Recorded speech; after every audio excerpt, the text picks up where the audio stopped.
be getting ourselves into, as it looks like some of our runners have started off. We got a heart container at Sank, but we don't know if it's vanilla. And here we go with the randomization. You can see already that the palettes are just absolutely whatever they want to be. Yeah, that's going to make things a little bit difficult. Sonic M seems to be the only runner interested in starting with Hyrule, starting with the escape sequence, and unfortunately taking a death. Looks like he's opting to nope out and go to the Sanctuary. Everyone else seems to have started at the Sanctuary, and he's looking to be headed into Skull Woods. Yeah, maybe by way of the lumberjack check.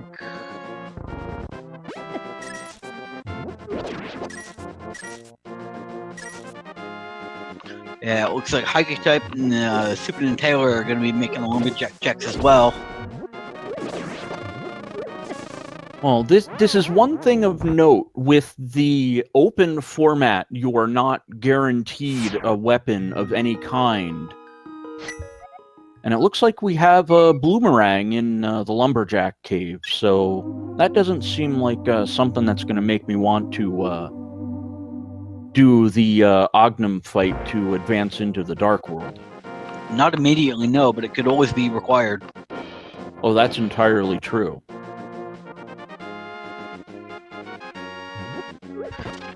And we got Moon Pearl in the Lost Woods. Well, that's a spicy little meatball there.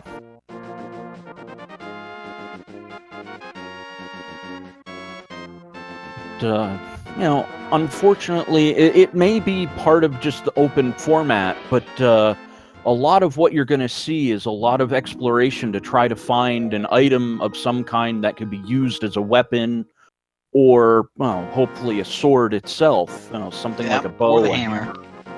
And actually, I am being informed that in chat, the Super Nintendo and Actiboker decided to use each other's names just to prank us all a little bit. Well, it worked for me. I wasn't entirely sure what was going on there. I was about ready to go. All right, they switched up who's on whose stream there.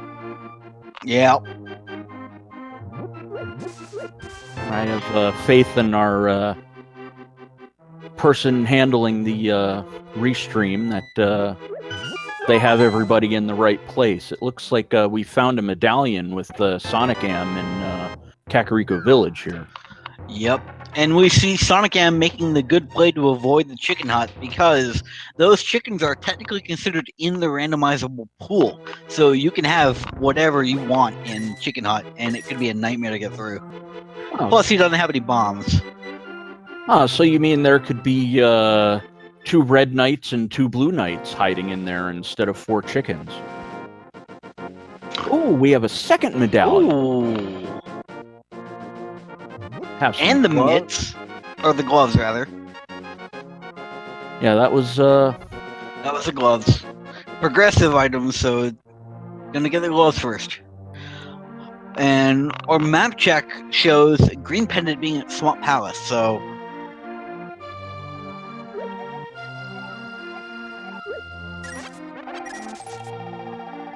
Let's see, Sonic M seems to be out with I guess somewhat of a lead, having gotten a couple items in Kakariko. The bottle check here on the Sick Kid, rewarding a heart. So having a 5th heart, probably not a bad thing. Especially with the random... Oh, what'd we find down there? Catch it on the restream here. Nothing. Fisher Price shield, heart container, or piece of heart, and bomb upgrade. Okay, so Super Nintendo picking up his shield. Yep. And, okay. Oh, we got a mimic in the mimic in the chicken hut. That's interesting. Well, we found ourselves a cape at the far end of the chicken coop there, so Definitely, And a hook shot as well on Actiboca screen. now Hobos in Mini Moldome Cave, that's easy mode. yeah, and they can be dealt with. Oh, we found our sword in the end of Moldorm Cave. And the a double sword in Moldome Cave. Wow, hello, 2 swords. And it looked like the blue cane as well. Yeah. It's a very interesting seed so far.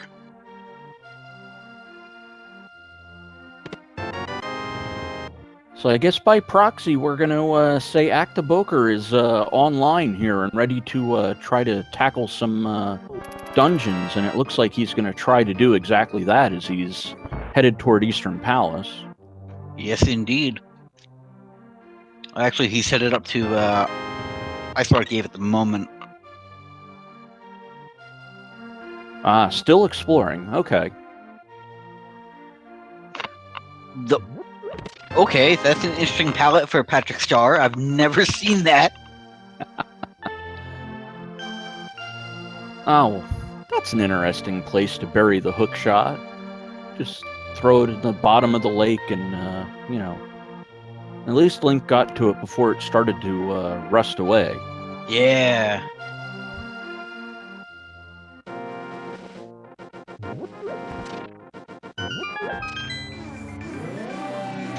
Super and Taylor being the first to enter the Dark World. Let's see where he goes from here. And he picked up the Titan's Mitt somewhere. Blue and red pendants being at Ice Palace and Misery Mire. And we got crystals at Skullwoods and Turtle Rock and Palace of Darkness. Oh, well, we have a cane in the chest game. Like Cane of Burna. Not, chest game had the Cane of Samaria. That's going to be really useful for Turtle Rock. We have ourselves a little Houlihan room action with Hiku type here. Looks like trying to build up the rupee stash to head on over to Zora at some point.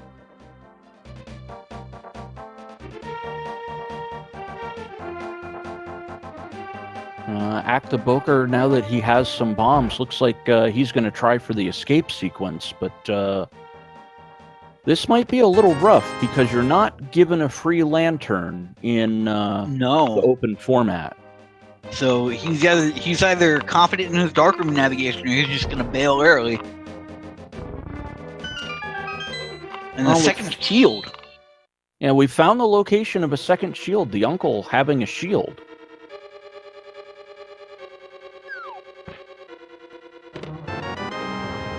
Flippers in the first escape chest.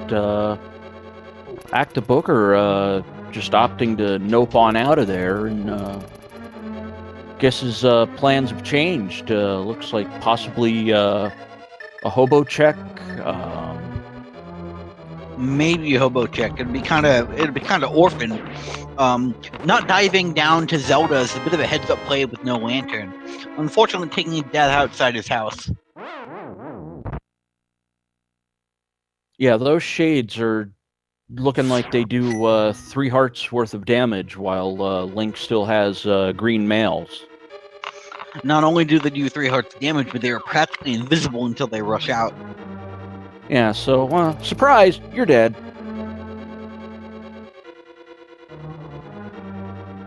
And we can only speculate that they do 3 hearts of damage because, well, Actiboker unfortunately only had 3 hearts. It could be more, because it's generally an enemy you see a lot later on in the game, and you're supposed to have blue mail, so it's possible it could do up to about 6 hearts worth of damage. One part of the Enemizer format is, I believe, the damage and the possible amount of damage that the enemies take is randomized as well. And we picked up the bow somewhere along the way.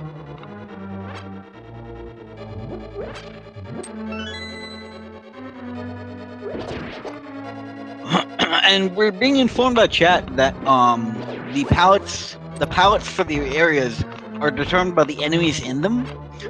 Must be a little bit of a weirdness with the game logic code.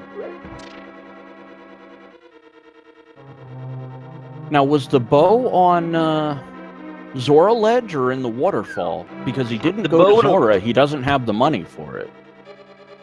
And he doesn't have the flippers, so it couldn't be on the ledge. Okay, chat's telling us the bow was in the waterfall cave. And here comes our hobo check from Sonicam. And we have a piece of heart, and that is a no thank you. I gotta go. Bye. Yep, just a little piece of love.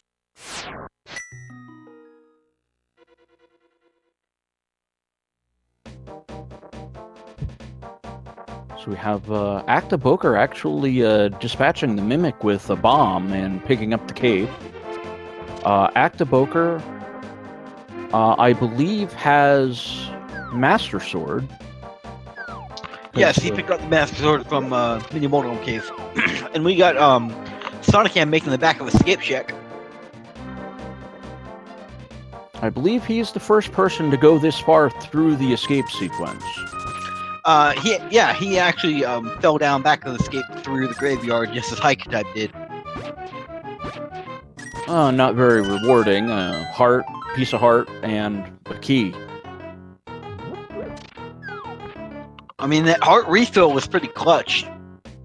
That is true, but I mean, I guess at the end of the day, I'm kind of looking for a little more substance in the items.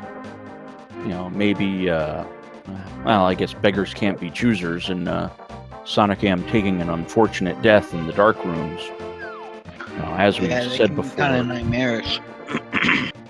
Without that free lantern that you would get in the normal escape sequence, that's going to be a little difficult of a sell for me to really try to go in there.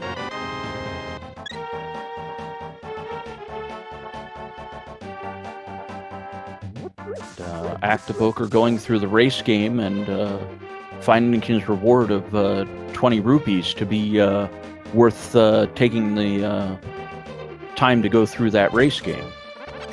Yeah, he must be hungry for money. Maybe trying to eventually first the bottle vendor play and then later the Zora play.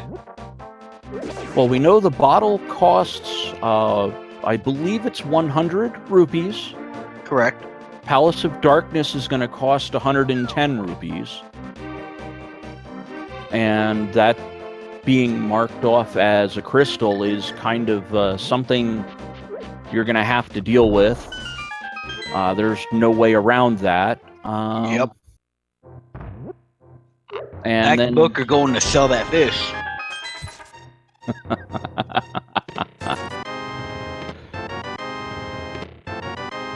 And it actually rewarded him with about 140 rupees from the 90 that he had. So he was able to pick up the bottle vendor item because of that. Which ended up being a ripoff, but... Well, you never know. Taylor getting 2 bottles out of the hype cave check. One with B, one with the green potion, so... So that puts Super Nintaler on 3 bottles now, I believe. Yes, sir. Now, where is progression? Where's the next place these runners should go? Between the items they have available to them, it looks like Eastern Palace might be a play. They have the bow. They have the Master Sword. Well, the bosses being randomized, you don't necessarily know if you even need the bow. It could be Trihex that's at the end of Eastern Palace for all anybody knows. Very true. So, really, the only thing you can say is that with the items in their possession, they can get to the boss arena. Yes, that is true. You can get to the boss arena in Eastern Palace. I believe Skull Woods is out of the question without a fire source. It looks like when Taylor has a Tower of lamp Hera, marked off. perhaps? Might be passable? Tower of Hera is accessible with the hookshot going through East Death Mountain, but they don't have the hammer to get back across the bridge. Okay, so we're still... So Tower of Hera is completely off the menu at this point.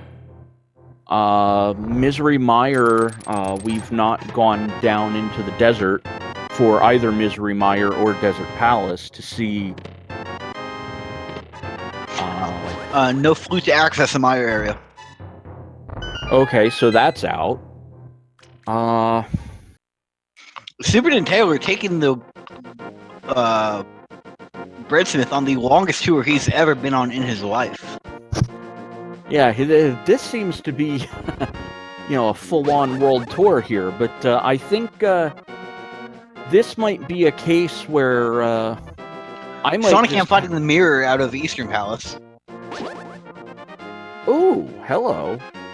So Sonicam making the Eastern Palace play, which is what I was going to suggest people start really looking into. Okay, I need to see if I can complete a dungeon here.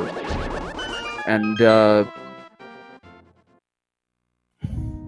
it might be entirely possible that they get to a boss that they can't beat.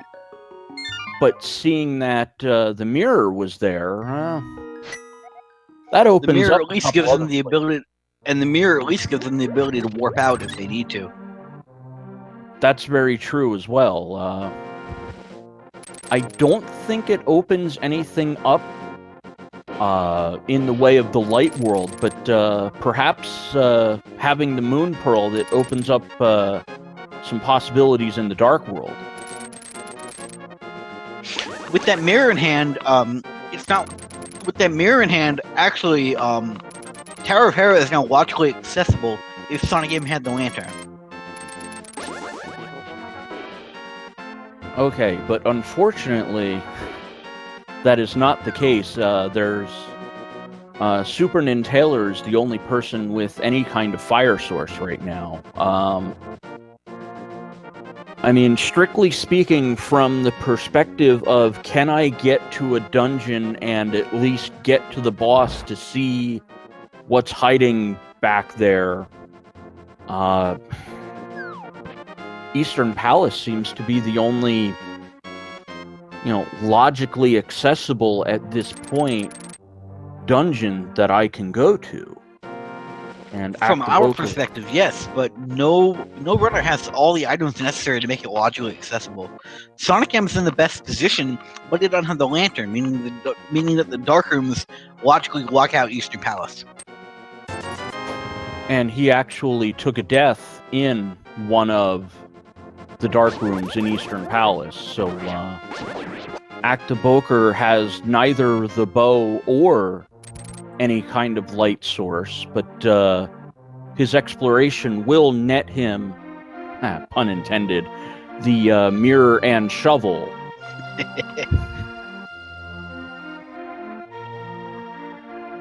Oh, we found ourselves a rod. Yeah, Hyken had fallen out of the Paradox Cave. And Blue Mail as well.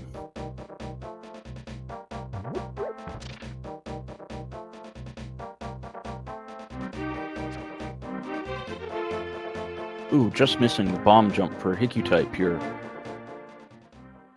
But that fire rod, that opens up the back of Skull Woods to take a crack at the boss. Correct, with that sword too to open up the vines. So now Hiku-type has Skull Woods, you know, as a possible destination, and we find Blind at the end of one of our dungeons here. Right where it's supposed to be.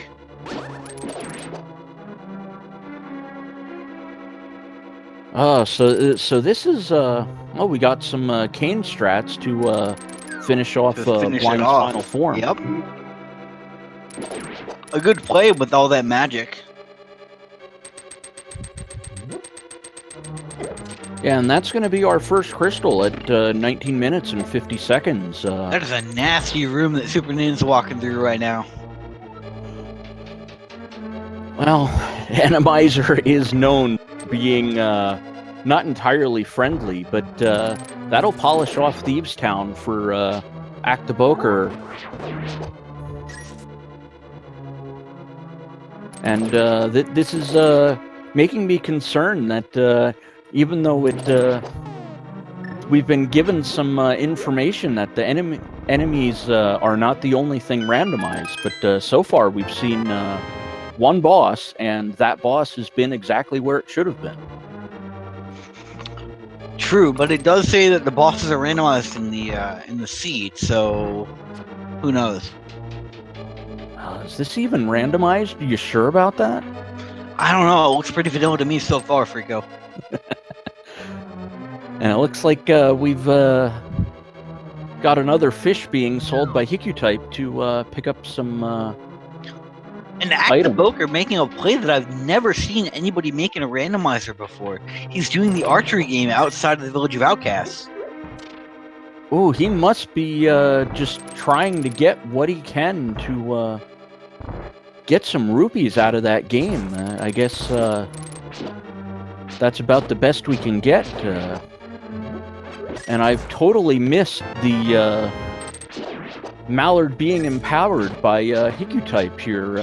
I missed that as well because I was focused on Actaboker playing that archery game.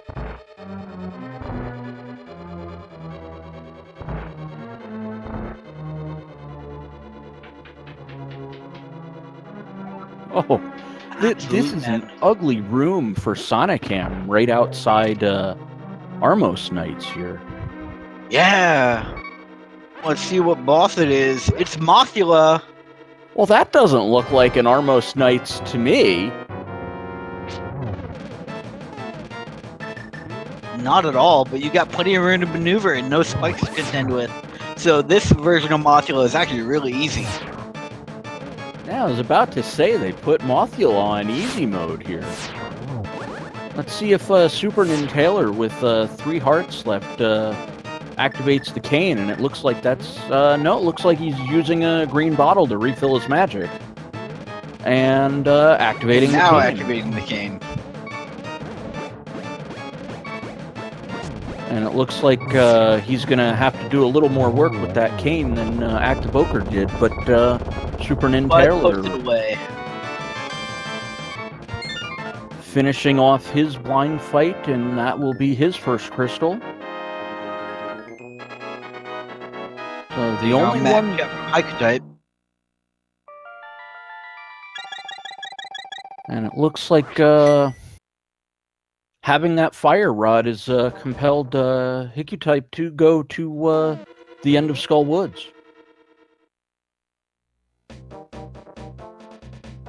Yes, indeed. Let's see what we get. Actaboker taking his Breadsmith on the tour now. Oh, what better person to bring along for repairing the damage that was just caused to the basement there than a blacksmith?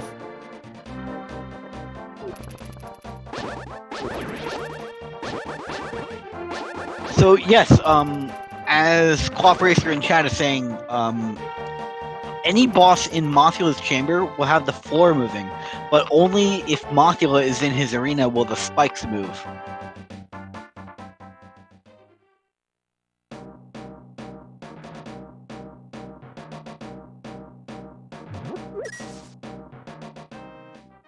And of course, chat coming up with 10 trihexes. The only way that would be logically possible is having both the fire rod and ice rod, as both of those are required items. And the cane. Oh, To get through Turtle Rock. Well, you could get to trihex everywhere else in every other dungeon as well. So, I mean, there are a couple other required items to get through, but the 10 trihex dream is going to revolve around a lot of items being Good lord, within that progression. is a laggy. Yeah, and that is a laggy room for a Hiker type with 2 fireballs and a fire snake. Wow. Okay, I thought I was getting Mr. Destructoided there, but that would explain why that was not moving as intended. Sonic and our first runner to reach Tower of Hera. Let's see what he does. He doesn't have a fire source, so he's hoping to find that big key. Oh, and look he at what finds he it. found.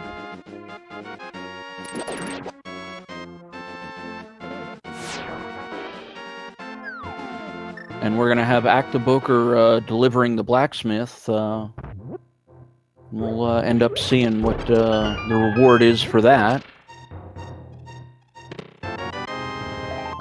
Super Nintailor checking out the back of Sashula's cave and getting the Redarang. And it's an arrow upgrade on the breadsmith today. Must be taking a break from swordsmithing.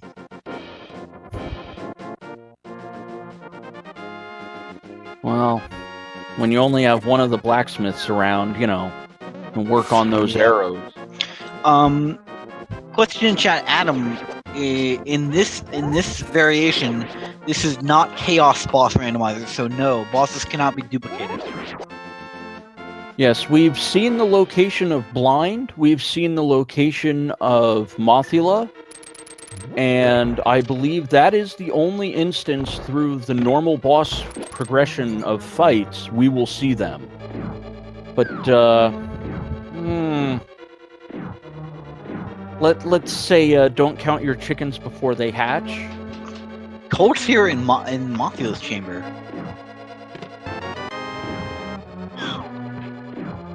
Looks like we have... And Vitreous in Moldorm.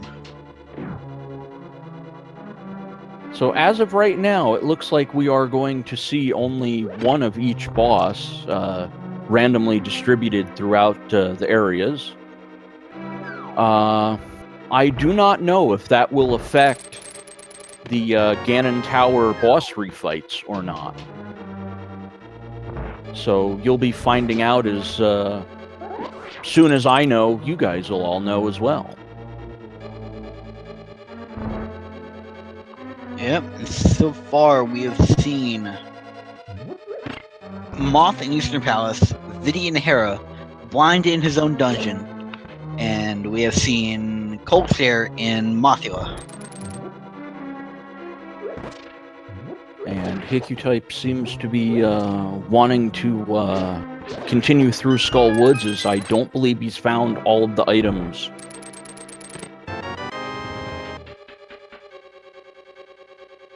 Or he may just actually be having to take the long way around and perhaps headed into Thieves Town instead of just warping back out and going to the Light World by save and quit.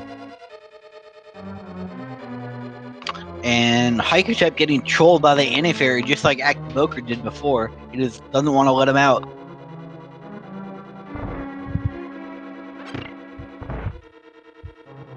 Now, looks like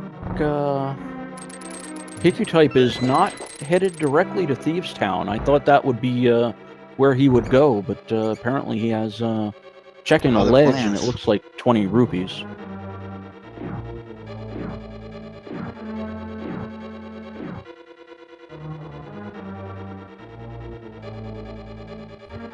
And yes, I forgot to specify that Ognim and Ganon are not part of the randomized pool. You will always find Ognim at the top of Hyrule Castle and at the top of Ganon's Tower.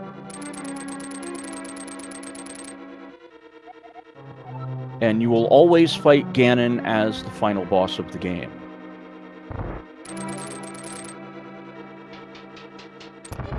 Another question in chat by, I'm not sure if I can say that on stream, but why are the colors weird? Speculation is the colors of the enemies that are in a particular area dictate what the colors are on the overworld. Zarby told us that is not correct. They just happen to be randomized. Okay, so the colors of the overworld maps are randomized no differently than the enemies along with everything else. That makes correct some and sense. So far we've seen 4 bosses, so we're still looking for Trenex, Armos, Wenmolus, Helma, Moldorm, and Argus, wherever they may happen to be in the dungeons that we haven't seen yet.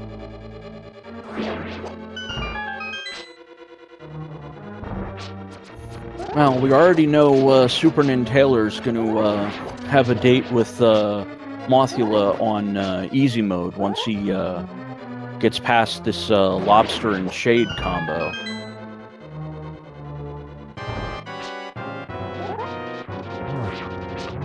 Good waiting to kill them both at once.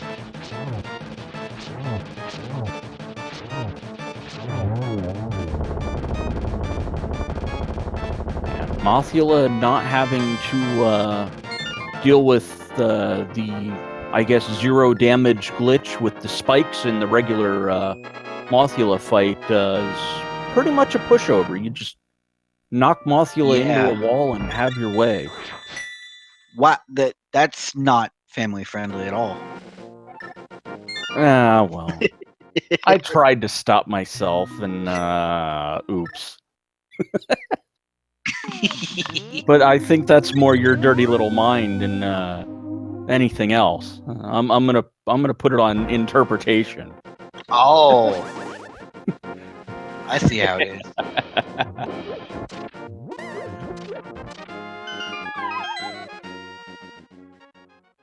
Hikutype taking on blind here.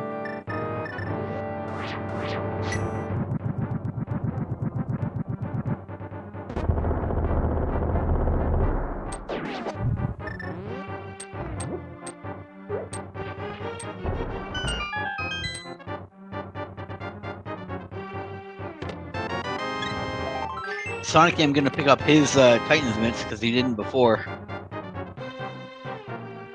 And Hikutype finishing off Thieves Town, so that'll award them with their second crystal as Actiboker finds the hammer in Hookshot Cave. And Silvers, wow! Well, that just opens things up a little bit now, doesn't it? Although, well, Sonic am seems to be the only one with the bow so far. Yeah. So we're gonna have to wait until Actiboker runs over to Zora's domain and hits the Waterfall of Wishing, which he has the funds to visit Zora, so it might be a play he's looking to make soon. And it looks like while that was all happening, the goose is on the loose for Sonic am as he used the flute, checked the library, and didn't see anything of interest, although without the boots right now, I don't think it would really matter. Yeah. And Zarby and Tiberius making an excellent point. The blind fight in this mode is a little bit harder just because since blind is already active when you walk into the room, you can't count on the script to help you fight him. So you're completely at the whim of RNG. Ah, that is true. I did not think about that. That is a good observation. That would definitely explain why the Kane strats are so far being the favored path to deal with blind, as both runners who have taken on blind have used the cane to basically protect themselves from blind.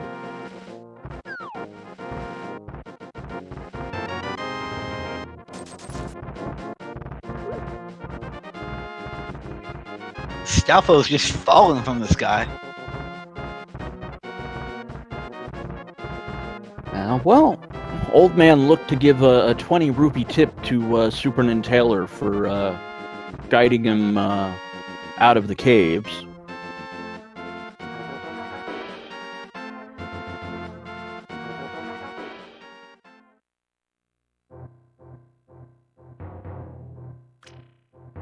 So Actiboker seems to be having a go at Tower of Hera here. You're gonna find the video up top.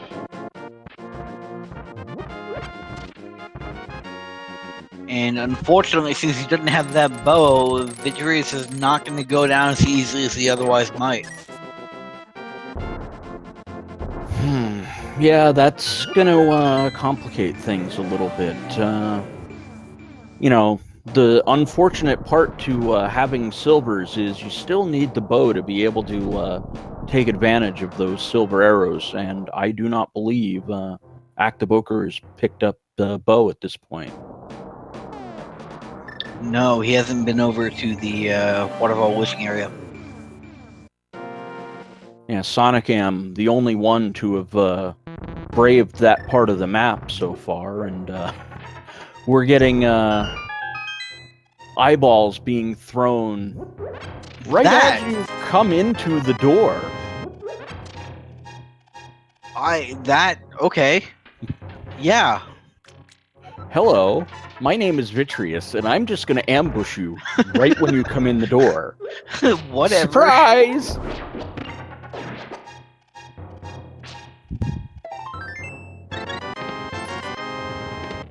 It does make for a very interesting strat. And these seem to be super eyes of some kind, as they're taking a pounding before they finally go down. Actiboker staying on the I'm not even sure if you call this a safe area, but the observation deck of the battle arena below. And it looks like gonna pick off all the eyes before trying to deal with the final boss. Yes, indeed. While Sonicam is going to have his date with Coldstare. On the black void that the moving forward becomes after you take out the shell.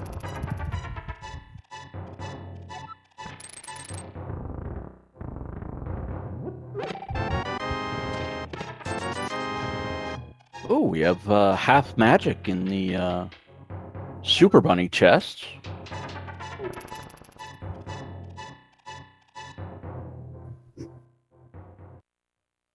Oh, no, that was an interesting end to the Vitreous fight because it didn't materialize into an eye that started bouncing around. Yeah, it's a really interesting fight, and there's no damage field either because the damage field is part of the room, not part of the boss. Well, that'll make for an interesting fight inside of where Vitreous would normally be then. Assuming we have to go there. Well, that's true. You know, you and I hope. I mean, I'm the eternal optimist of every seed being a ped seed. But, you know... I don't know if that's That is very interesting. We have Spike 4 in the basement of Hera. That's not vanilla. Ouch.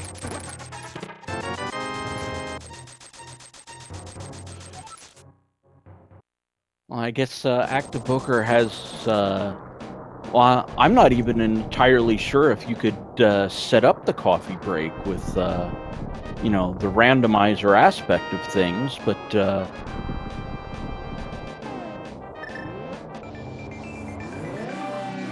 you know, I guess...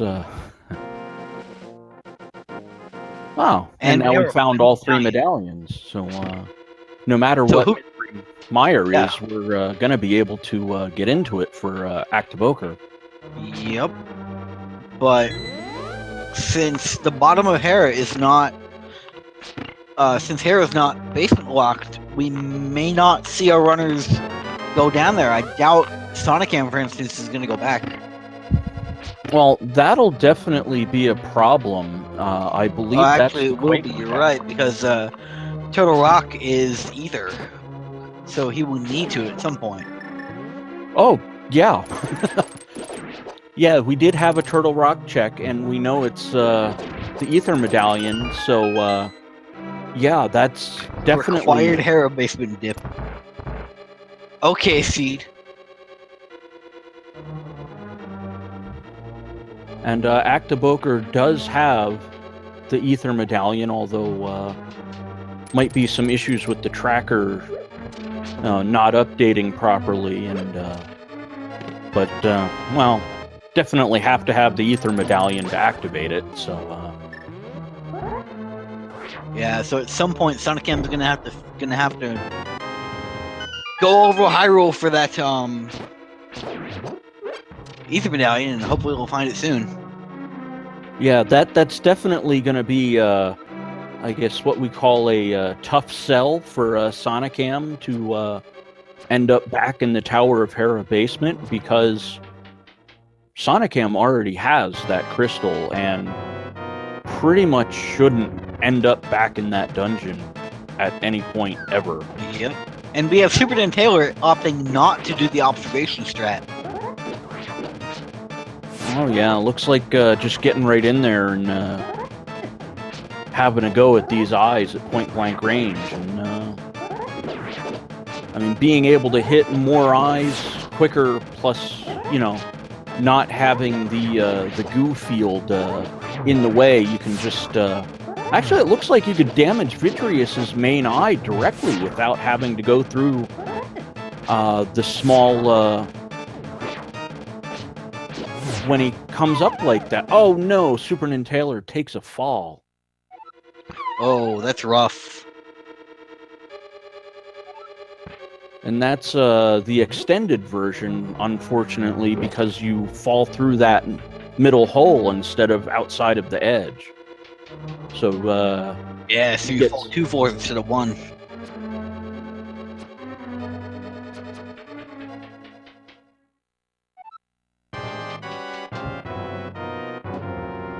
We have a couple of knights sitting at the end of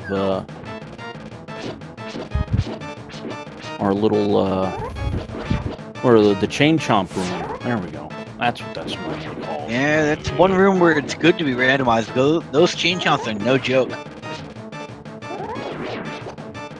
I wonder if Super Nintendo noticed that when the boss was uncovered to come up and shoot out the lightning, it looked like the boss was able to be damaged directly, even though the smaller eyes were still out there. Oh, he noticed it now. Because you can hear the boss taking the damage. Oh, and the eye does bounce around. So it looked like we have a little bit of shenanigans in play here. As the eye was bouncing around. Yep. And chat is informing us that is always the case. Vitreous can always be damaged when he is exposed. You just don't normally see it because of the damage field. Yeah, I was going to say exactly that. I don't normally go inside of that damage field, so, you know, I don't know, you know, minor little nuances like that. I definitely don't have the experience that most of these runners do, but, you know,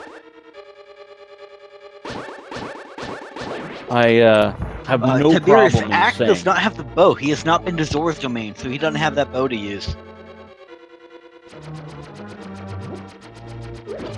Well, silvers don't work because you don't have the bow to shoot them with.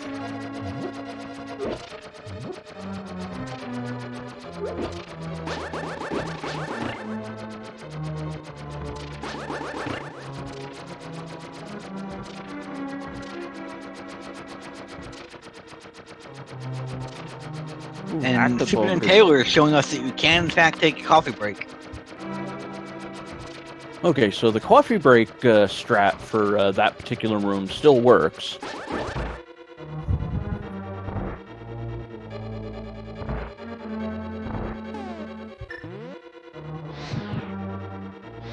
I mean, that's actually an interesting question in chat. If you could line up the shot properly if you could take out Vitreous with a silver arrow,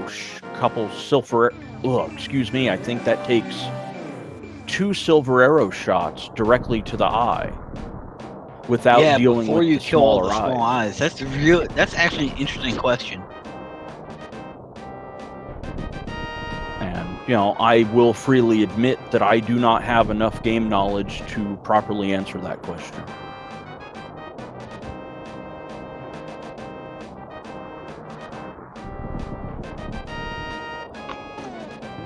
To answer Troby's question, yes. 9 p.m. tonight on Speed Gaming 4, there is going to be a standard randomizer.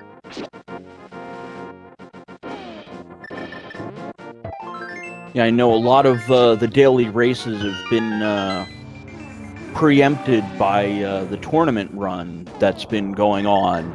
So if they schedule tournament races, those would be scheduled before the daily race for the purposes of restreaming. But I believe all of the daily races are still happening.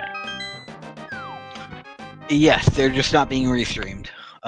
But you can log into the Speedruns Live IRC channel and see the races as they go up, and you can watch all the runners on speedrun.com or speedrunslive.com, because you are required to still stream even if you're not being restreamed.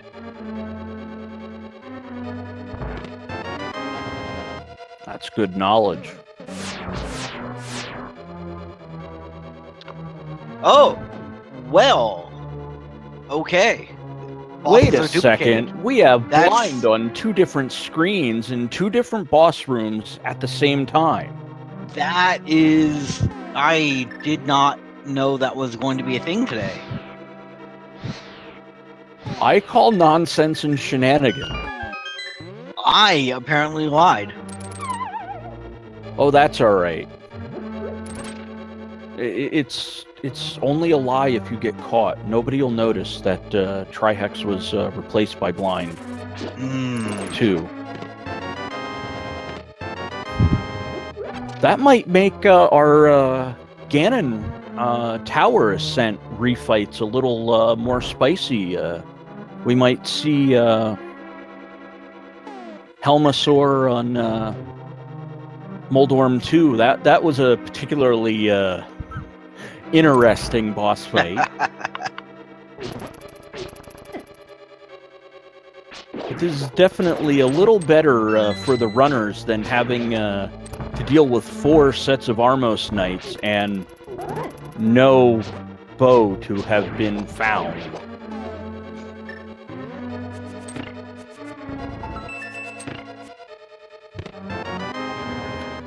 And Trihex so far has been on vacation. We do not know the location of Trihex. So far we have seen Vitreous, Blind 2. We've seen Mothula and Coldshare. Okay.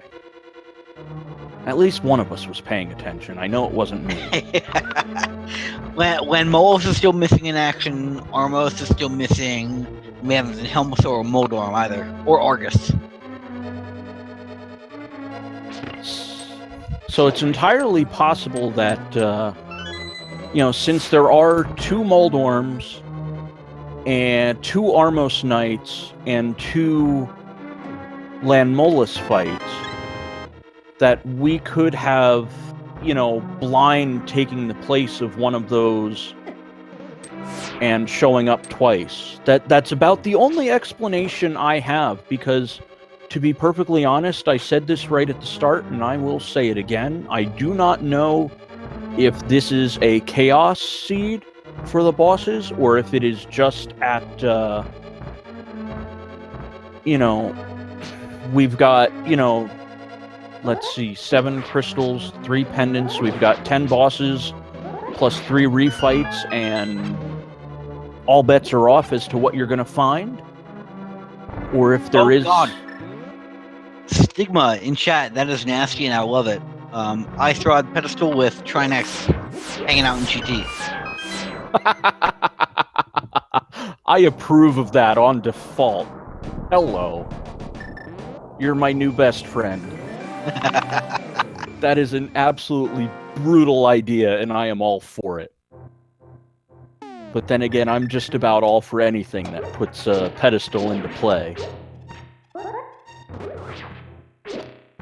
We don't see it anywhere near enough.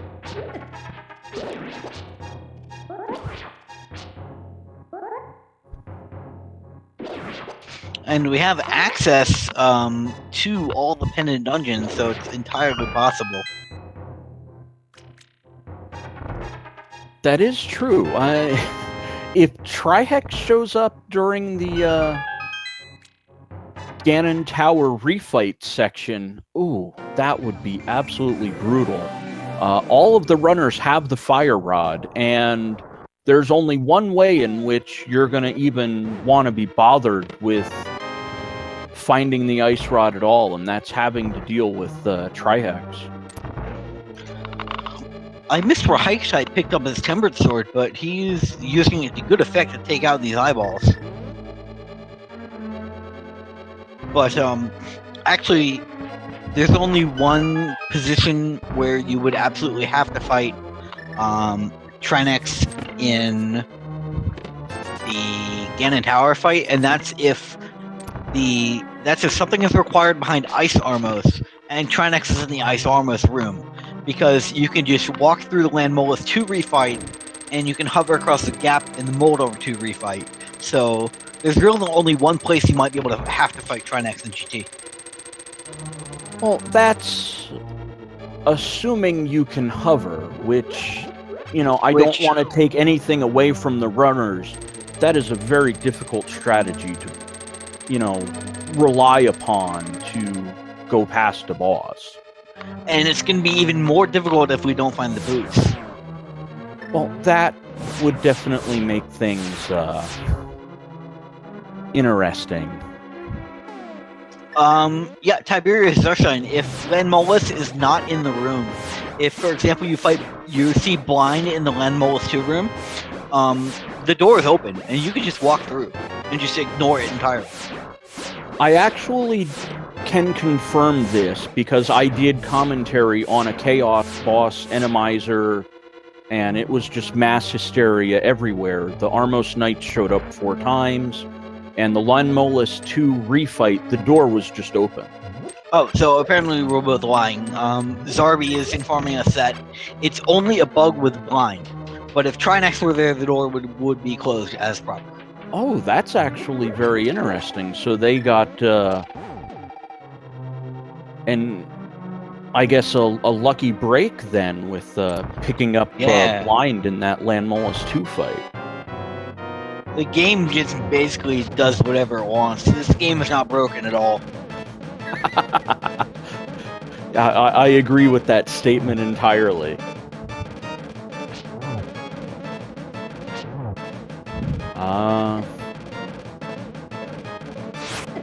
Let's see,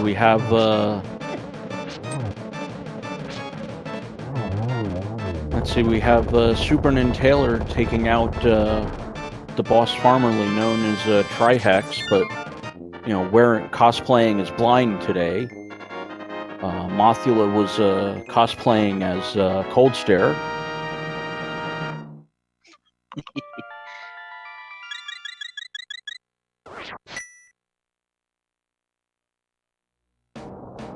But for the time being, I'm gonna, by proxy, put Hiku-type in the lead with 4 crystal dungeons completed.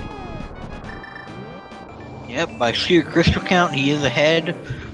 He's got more items as well. The only thing he's missing is the bow, and Sonic M's the only one who has it. That is true. Another interesting thing is we can't really evaluate if any particular runner is actually in go mode, because we have no idea what bosses are behind, you know, what dungeons. So for all we know, Hiku-type could actually already be in go mode if, you know, we have the dungeons that don't require any more required items. That's correct, but we could always have the GTBK dream, which would mean boots are required for technically go mode. That is true. I mean, there's definitely a lot of ways to rain on that parade, so I think it's a lot safer to just go ahead and say, all right, I've got no idea where they are in relation to being in go mode. Though actually we do know that chat's correct. Hiccup is absolutely not in go mode. Because the bow is required to advance through Palace of Darkness. The statue at the end of the hallway needs you to hit it in the face with an arrow in order for it to get out of the way. Okay, or for it to move the wall out of the way. Okay, so we can confirm that the bow will be required for anyone to be in go mode.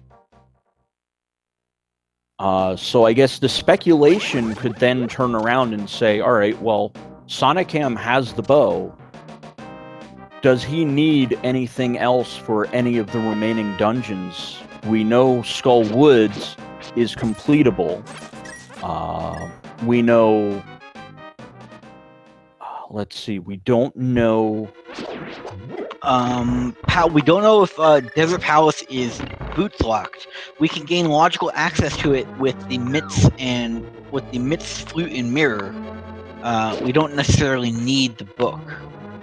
Okay, so it is accessible in some way, shape, or form. Yes, by randomizer logic, it is accessible. The vanilla logic, no, but we also need the flippers, but those are going to escape, so that's not a problem. Flippers are logically needed to get to the waterfall. The randomizer does not account for fake flippers in its logic.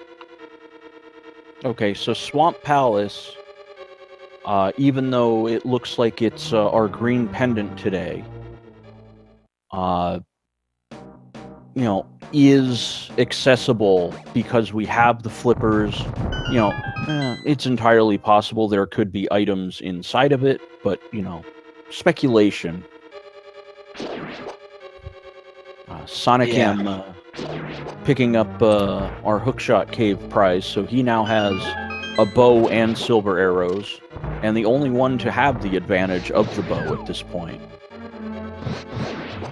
Yep, so I would actually hazard a guess and say that even though Haiku type is ahead in terms of sheer crystal count, Sonicam is almost ahead in terms of item density. He still needs to go back to Hera to pick up Ether, but... Yeah, that's really going to be the one tough sell for Sonicam to really be, in the lead from my perspective. Just because we know, as, outside observers, that the missing required medallion for Turtle Rock is in Tower of Hera. Yeah, and given that Sonicam has already beaten Tower of Hera, like you say, it's a hard sell to go back, because it's way out the way. You gotta go all the way back up Death Mountain. Granted, the flute is a little bit easier, but still. That's true, but I mean, he will not be able to open up Turtle Rock until he goes into Hera to pick up that medallion. Correct. So he's basically locked from... Oh, looks like we have Mothula round 2 at the end of the dungeon. Act of Boker is just finished. Really? Or was that... No, I'm sorry. That false alarm. That was Eastern Palace. Oh, he's back in Eastern, right. I thought I saw him walk into Pod, too. But if it was Pod, it would have spikes at the back. That's true. Don't mind me. It was Sonicam who was going into Palace of Darkness, and I got myself all confused, When you get old like me, this happens.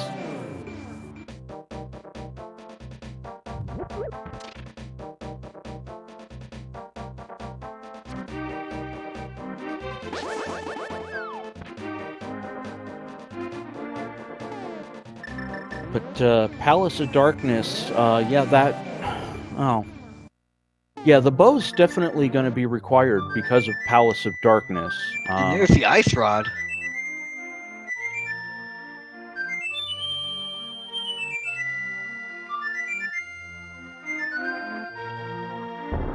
Super Nintailor snuck up on me as the goose is on the loose for him. I had to pay my respects to the Hylian national anthem. I hope everybody was able to stand up, remove their hats, and salute while the playing of the Hylian national anthem was taking place.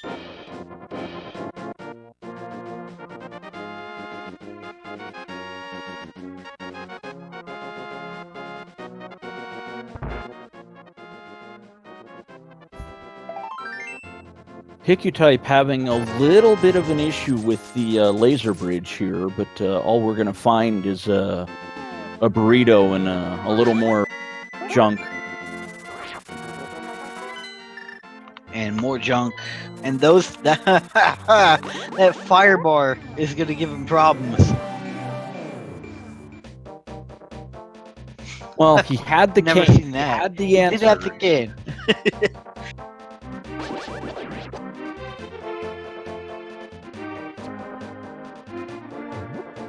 So now we have an interesting situation here where Sonicam is the only one to have gone into the waterfall area and Hobo.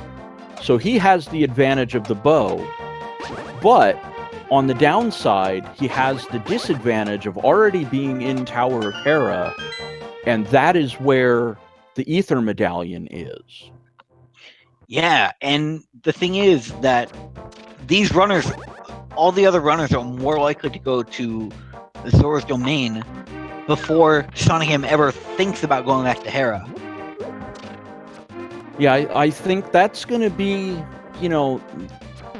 that one sort of, well, I definitely won't call it a misplay, but, oversight in, looking through where the items are that might just undo Sonicam here in this particular run. It's more bad luck than anything else with the item placement. Yeah, I mean, it's absolutely not a logical misplay to avoid Hera Basement if you don't have to go there, but it's going to end up being an issue. So the lead that Sonicam got by... Oh, no, now he's got his Butter Sword. But the lead that Sonicam got by picking up that bow early is going to be erased because of Ether. Well, again, it's kind of, being where we are, we can speculate on these things. But, I think your analysis is probably right that eventually, Actiboker, Super Nintailor, and Hiccutype are going to end up doing that section of the map and picking up the bow in the waterfall cave before Sonicam basically finishes pulling his hair out and going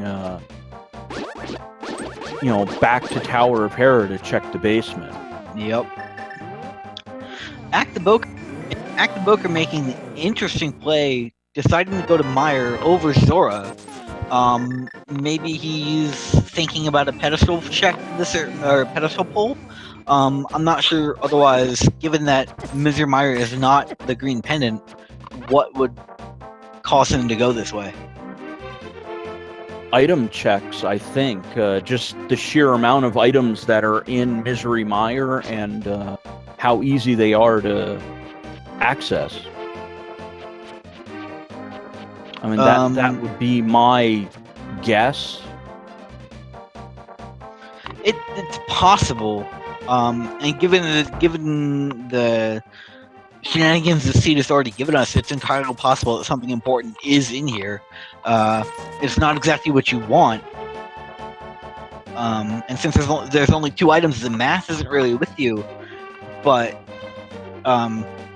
it's the play that Actiboker is making, and we'll see how it works out. Question in chat, Board Eric asking if anybody's checked Agina. No, nobody's checked Agina. We may see Actaboker doing it after his Meyer play. Agina is a very very questionable play to make if all you're doing is Agina because it's only a single item. It's a lot better to do it if you can chain in Desert or Meyer or both on top of it. Now, Super Nintaler has both of the 5/6 pendants, it seems, and has gone into set up the bomb for the Fat Fairy. And all it's going to find is money. And the Pyramid Ledge was a piece of heart, so that particular area was a bust. It may entirely be that we have the runners forgetting that, the waterfall area exists. They may have just overlooked it, perhaps.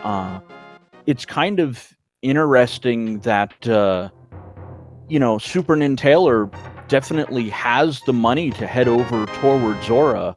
And, well, now having the flippers, that might be the... Oh, wait, I have the flippers. That might be that kind of that light final bulb piece moment. of the puzzle that, yeah.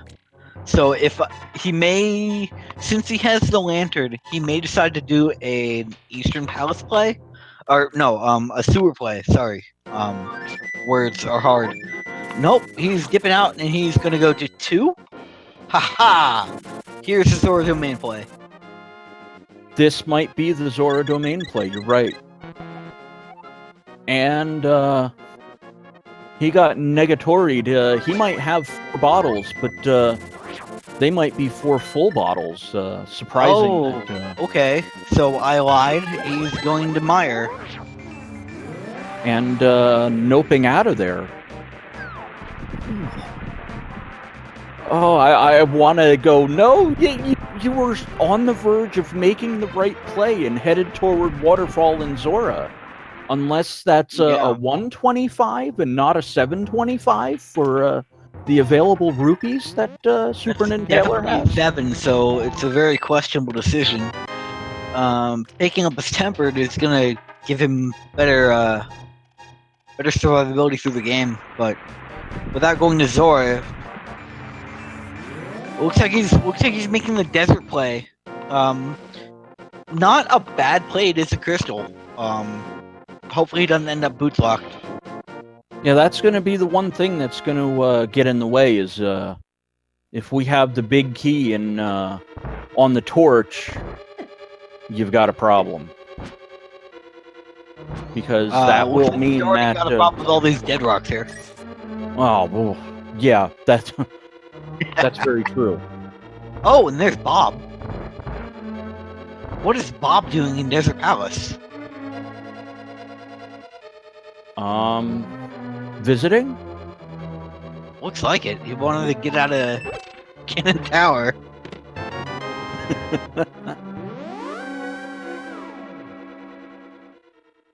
Probably going, I'm free! I'm not stuck in Ganon's tower. Sonicam, what are you doing? You can't hit...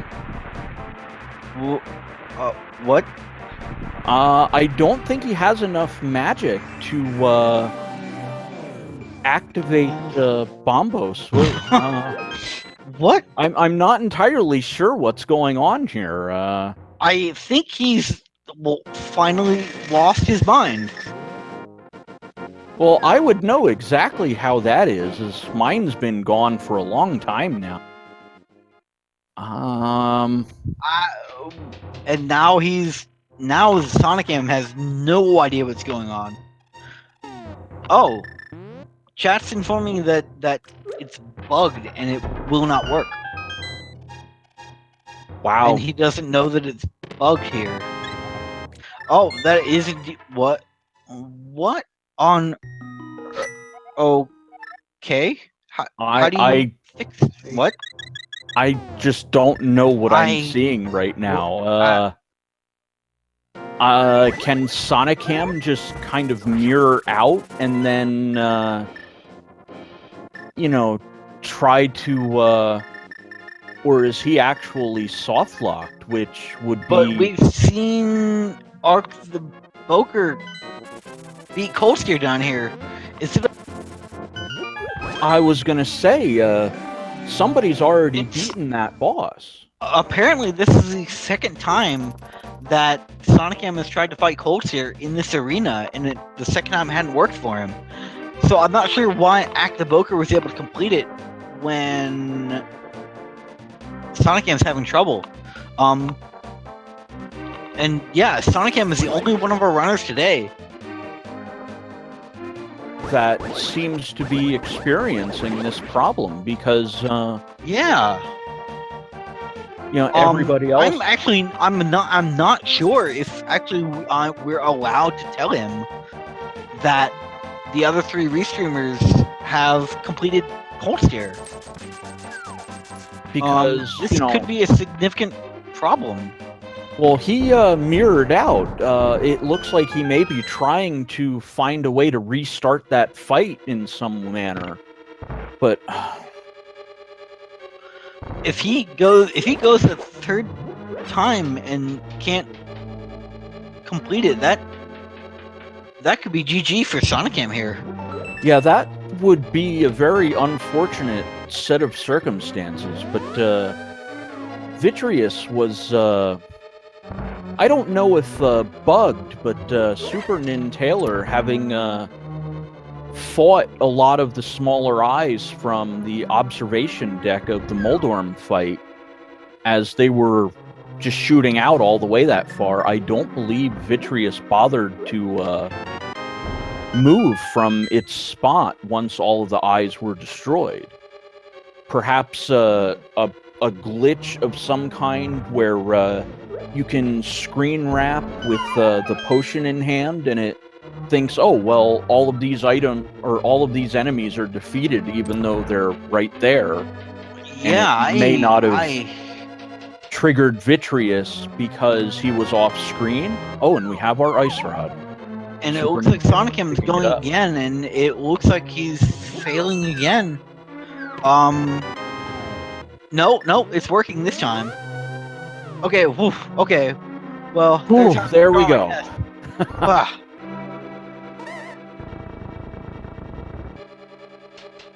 Whew.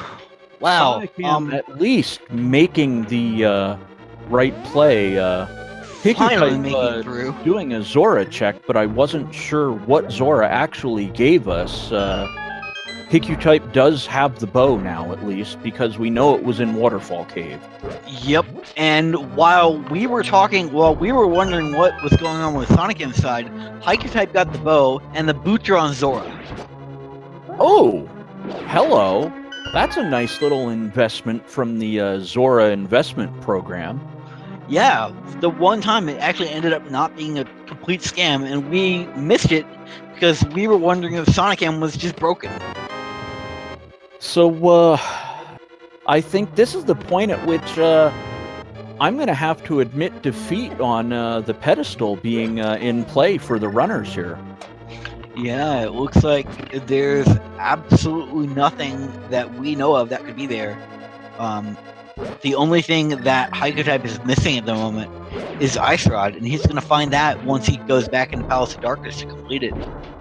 And that once he picks up the Ice Rod, once he picks up the Ice Rod, that's going to put him in Go mode. Well, we're not even sure if Trihex is on the menu today because... Yeah, so he could already be in Go mode, but the Ice Rod will definitely put him in Go mode. Yeah, and Sonicam, speculative... excuse me. Having not enough rupees to go over to Zora at the time, won't be picking up the boots anytime soon. So we have Sonicam hopefully going back into Tower of Hera right now. Yep. And that looks to be exactly what's happening. And the only thing he has left to do is hit that basement, and he's going to go find his Ether Medallion. That's going to put him one step closer. But if something ends up being boots locked, which we still could have with the big key being in position 3 of Ganon's tower, which would put it on the pedestal up there. That would make, Ganon's tower fundamentally boots locked, which would then force Sonicam to take the walk of shame all the way over to Zora to pick up the boots. Yep. And I would say he's already the lead that he had from getting that bow early is already mostly gone, unfortunately. Well, I think he still has the advantage of having 5 crystals as opposed to, well, I guess that's not even an advantage at this point. No, because all of our other runners have 5 as well. So it's going to be his run through Turtle Rock, which is going to be a little bit longer. Versus, let's see, we have Desert Palace, which is another blind, apparently, because why not at this point? Well, you're almost going to have to, but having the medallions, well, it looks like we're going to have a blind on the menu a 3rd time in Desert Palace. Okay. Yeah, why not? I was like, why is he saying Desert Palace blind? I'm like, oh, wait, yeah, I see. Ooh, I got the hint.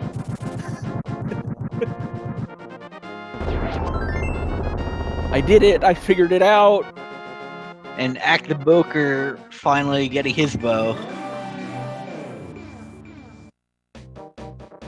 And it looks like he's on his way up to pick up his boots as well. Hiccutype is now, I think, the runner that we can say is safely in the lead as he's picked up the 6th crystal. And only Palace of Darkness left, which, well, is fully clearable up to the boss. And as we know, with the boss that's at the end of Palace of Darkness, also, able to defeat the boss as well. Hiccutype taking a little bit of a break to laugh at the guard up on the mountain.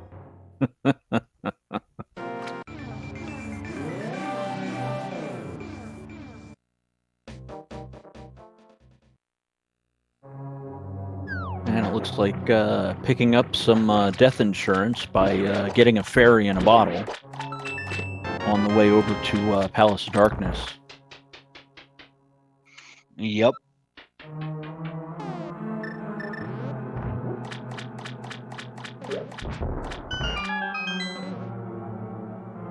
With no rollers, that room here that Sonicam just walked through is a lot easier. Yeah, I'm definitely gonna say that was a little easier. I'm almost kind of disappointed that the rollers haven't really shown up very often. It's always fun when they're just randomly in the middle of the open map area, and it's just, oh, hi, Yep. You're gonna get spawned right on top of a roller. GG easy, take a death. And I'm reading from the IRC that 2 other runners have encountered the same Corsair problem. Well, that's definitely unfortunate, which I'm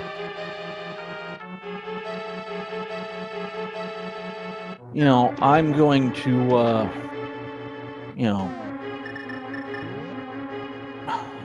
I guess interfering and saying that, you kind of just have to mirror out and hope for the best.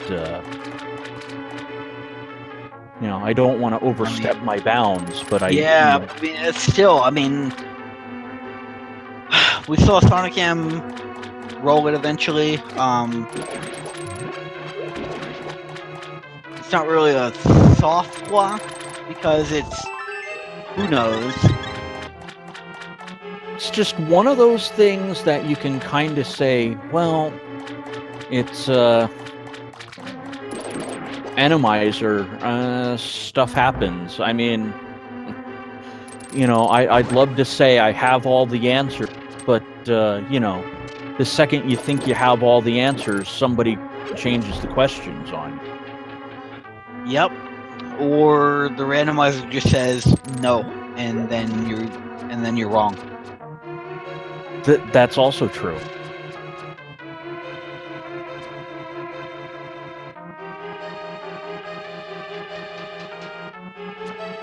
So we have Hikyu type on Palace of Darkness here.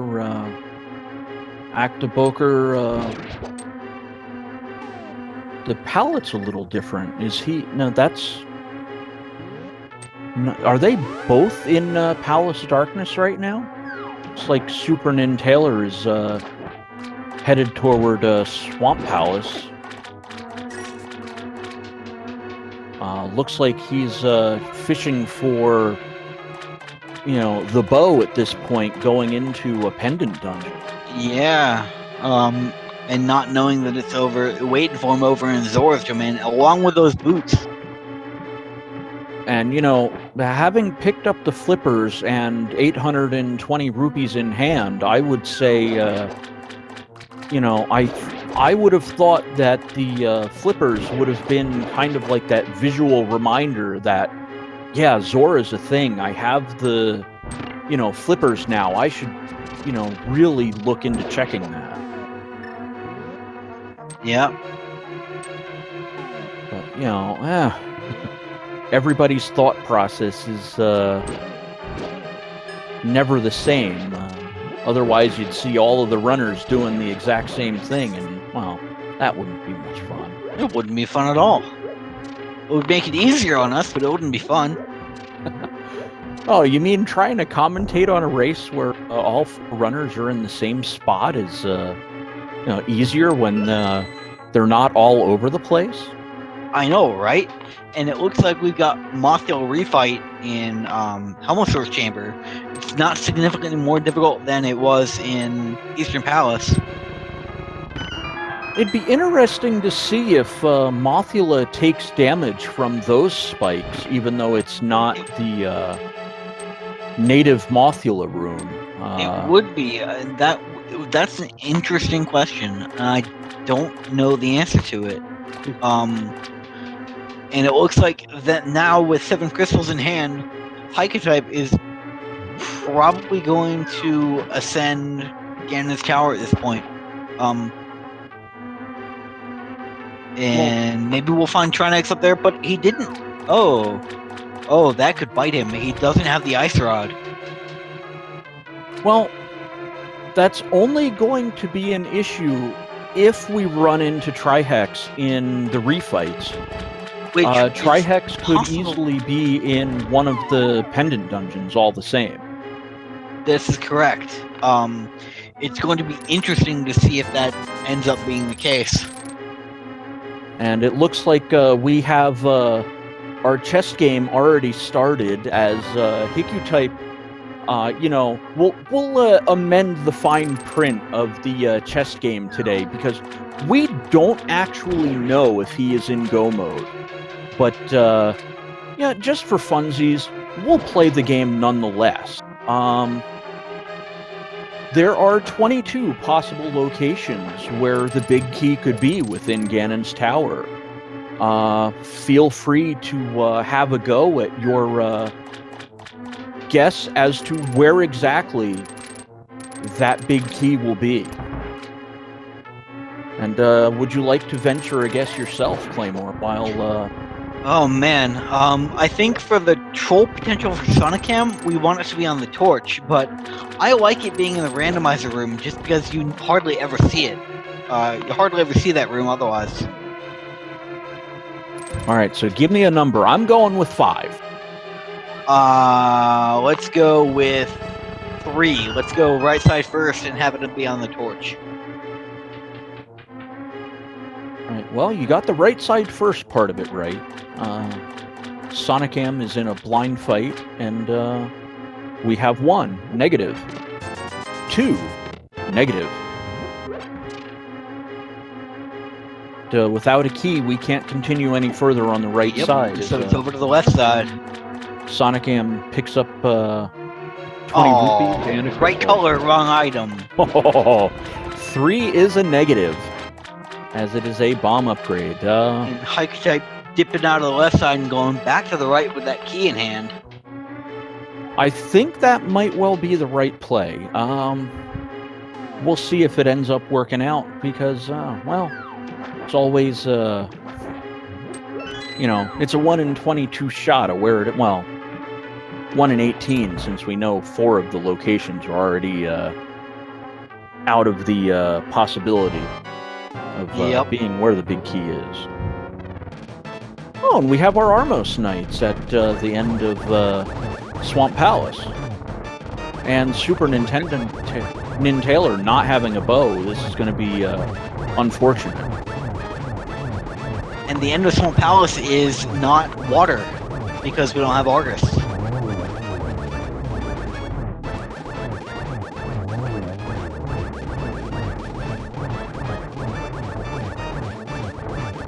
Oh, number 5, negative. Number 6, powder, negative. 7, negative. 8, no thank you.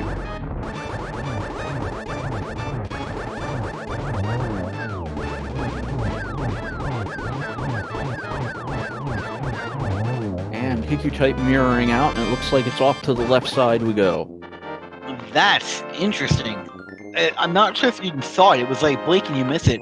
But when the item dropped, it actually did splash. So there's water here, but it's not water. Interesting.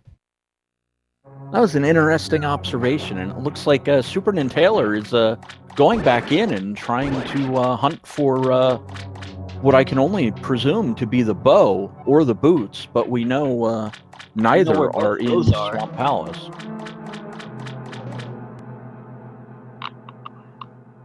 And it looks like it wasn't in the randomizer room, but it was in a 4-chest room. Hiku-type making his way up Ganon Tower. Alright, so that would be somewhere between 9, 10, 11, or 12. I was watching Super Nintailer, and, you know, I had one job. Count the chests in Ganon's Tower, and I couldn't even do that right.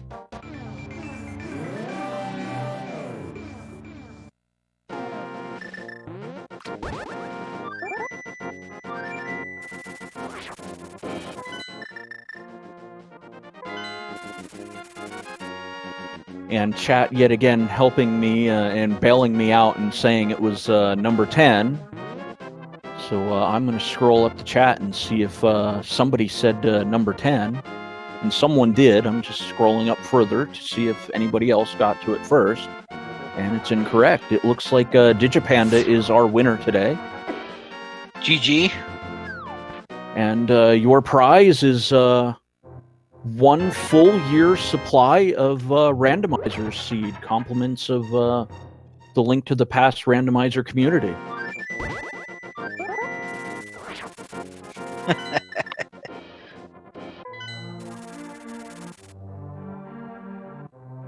This has been a really interesting seed so far, both with the enemy randomization and with the item placement. Well, as best I can tell, this is actually a Chaos Boss seed, and it looks like Super Nintailer maybe doing a ped check here? It's the only thing I can think of. It's the only thing that there is left in this area. We know it's nothing important, but... Well, he's definitely searching for the boots and the bow. Yep. And I think Super Nintailer has completely forgot that Zora exists and the Waterfall Cave area exists. Because that's where he's going to find... Yep, he's a bit lost. He doesn't know where to go. That hesitation on the map screen means that he was trying to decide. Yeah, that's very true. It looks like he's just trying to go through and think of, all right, where do I need to go? And all right, let's see who are oh, is this even randomized? We have Lan Mola. Lan Mola's right where they're supposed to be.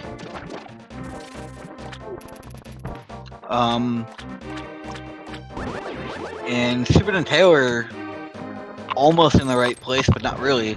Doing the highlight check, highlight island check. With luck, he'll combo it, but I'm not entirely confident. Nope, he's going the wrong way. Well, Can you get to Catfish from there? No. No. I don't think there's a portal accessible in this area, but you could. I mean, if Superman Taylor has the right idea, he could go south from here and hit the whirlpool south of the island that you used to get to Ice Palace, and make his way to Zora's domain from there. But it doesn't look like he's going to. Well, we'll see. I mean, if he goes up to 2, that would put him in place for the waterfall, but it looks like Super Nintailor has been lost at sea here because he's going into the Dark World, and looks like he's going to go digging into Thieves Town or parts of Skull Wood, perhaps. Could be. Looks like it's either Thieves Town or he's going to run up outside of Thieves Town, probably go into East Dark World, hit Graveyard Ledge, and cry a bit. Well, I mean, I think everything that Super Nintailor's going to do, aside from heading off to the Waterfall Cave in Zora, is going to make him cry. Because, yeah, I mean, probably. You know, having the outside knowledge of what we know, and we now know what Moldworm 2 refight is, and it's Cold Stare. Interesting. And Cold Stare seems to be restricted by the boundary of the ledges and not able to get knocked out over the ledges, which made that fight a lot more palatable. Yeah, I was going to say, if those things end up out in the wild over top of the pit, that's going to be just absolutely terrible to deal with. Yep. With that boot, Super Nintailor couldn't combo a Kingstone check, but it didn't end up mattering. But he's right by the Witch's Palace now, and it looks like this could be Catfish to Zora, which is exactly the play he needs to make at this point. Well, he needs to basically, skip out everything but the Zora part of things, But, yeah, but he's going to check Catfish when he's here. You have no reason not to. If you don't know, you don't. If you don't know, you don't need to check Catfish. You're going to check Catfish when you're here. Oh, I absolutely agree with what you say. It's just that, well, we know. Yep. And, it's just unfortunate that, Super Nintailor is losing all kinds of time here because, Catfish is going to reward 20 rupees as Hikyu-type is promptly disposed of Ognum 2 and is on his way into on his way to the final boss fight.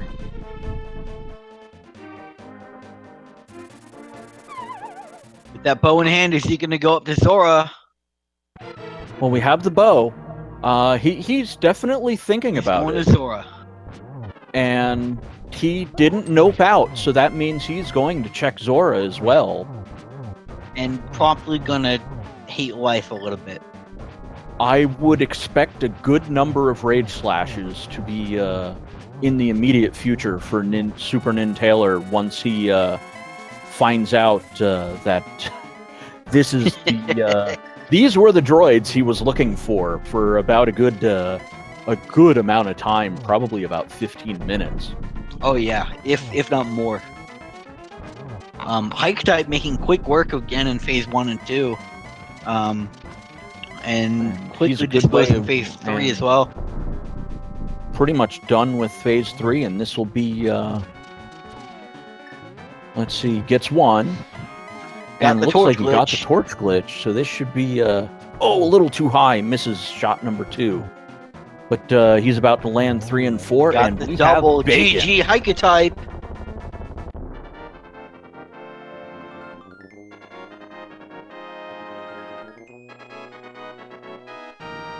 Our first runner to finish, get your GGs in chat. Hike type with the bow swag, finishing with an official SRL time of 1 hour, 34 minutes, 30 seconds, putting him in first place overall. Well done. GG Hikyu-type. That was impressive, given that this looked like, an absolutely brutal seed to go through. Yeah, the seed was not fun to our runners. And we have him here in the prep room. Let's drag him in here. Well, you ready for us to grill you and find you guilty of whatever crimes you were committing there, Hickey Type? Doesn't look like he's ready. Yeah, we're not getting hiked up. Check your microphone, buddy.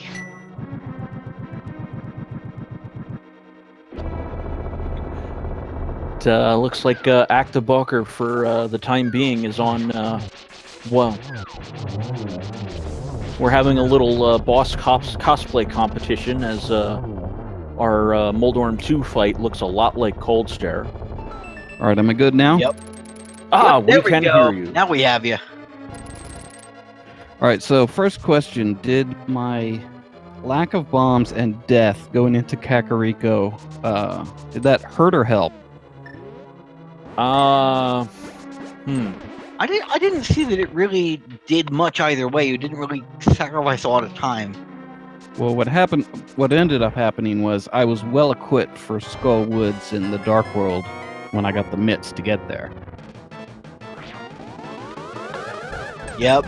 And even the restreamed runners, I'm seeing, deaths all over the place. I'd say, compared to normal, I'd normally see maybe one or two unfortunate, just kind of circumstances,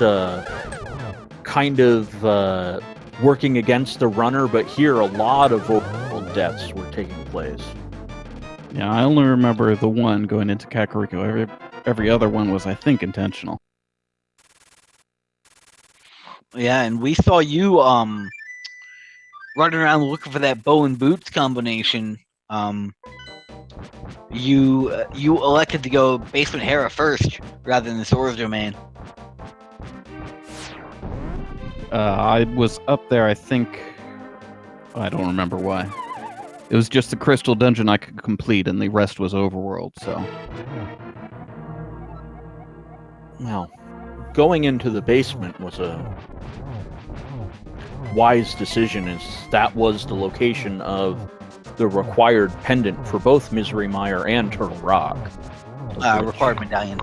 Yeah, thank you. Yeah, I was very surprised to have both Bombos and Quake, and then both dungeons requiring the one medallion I didn't have.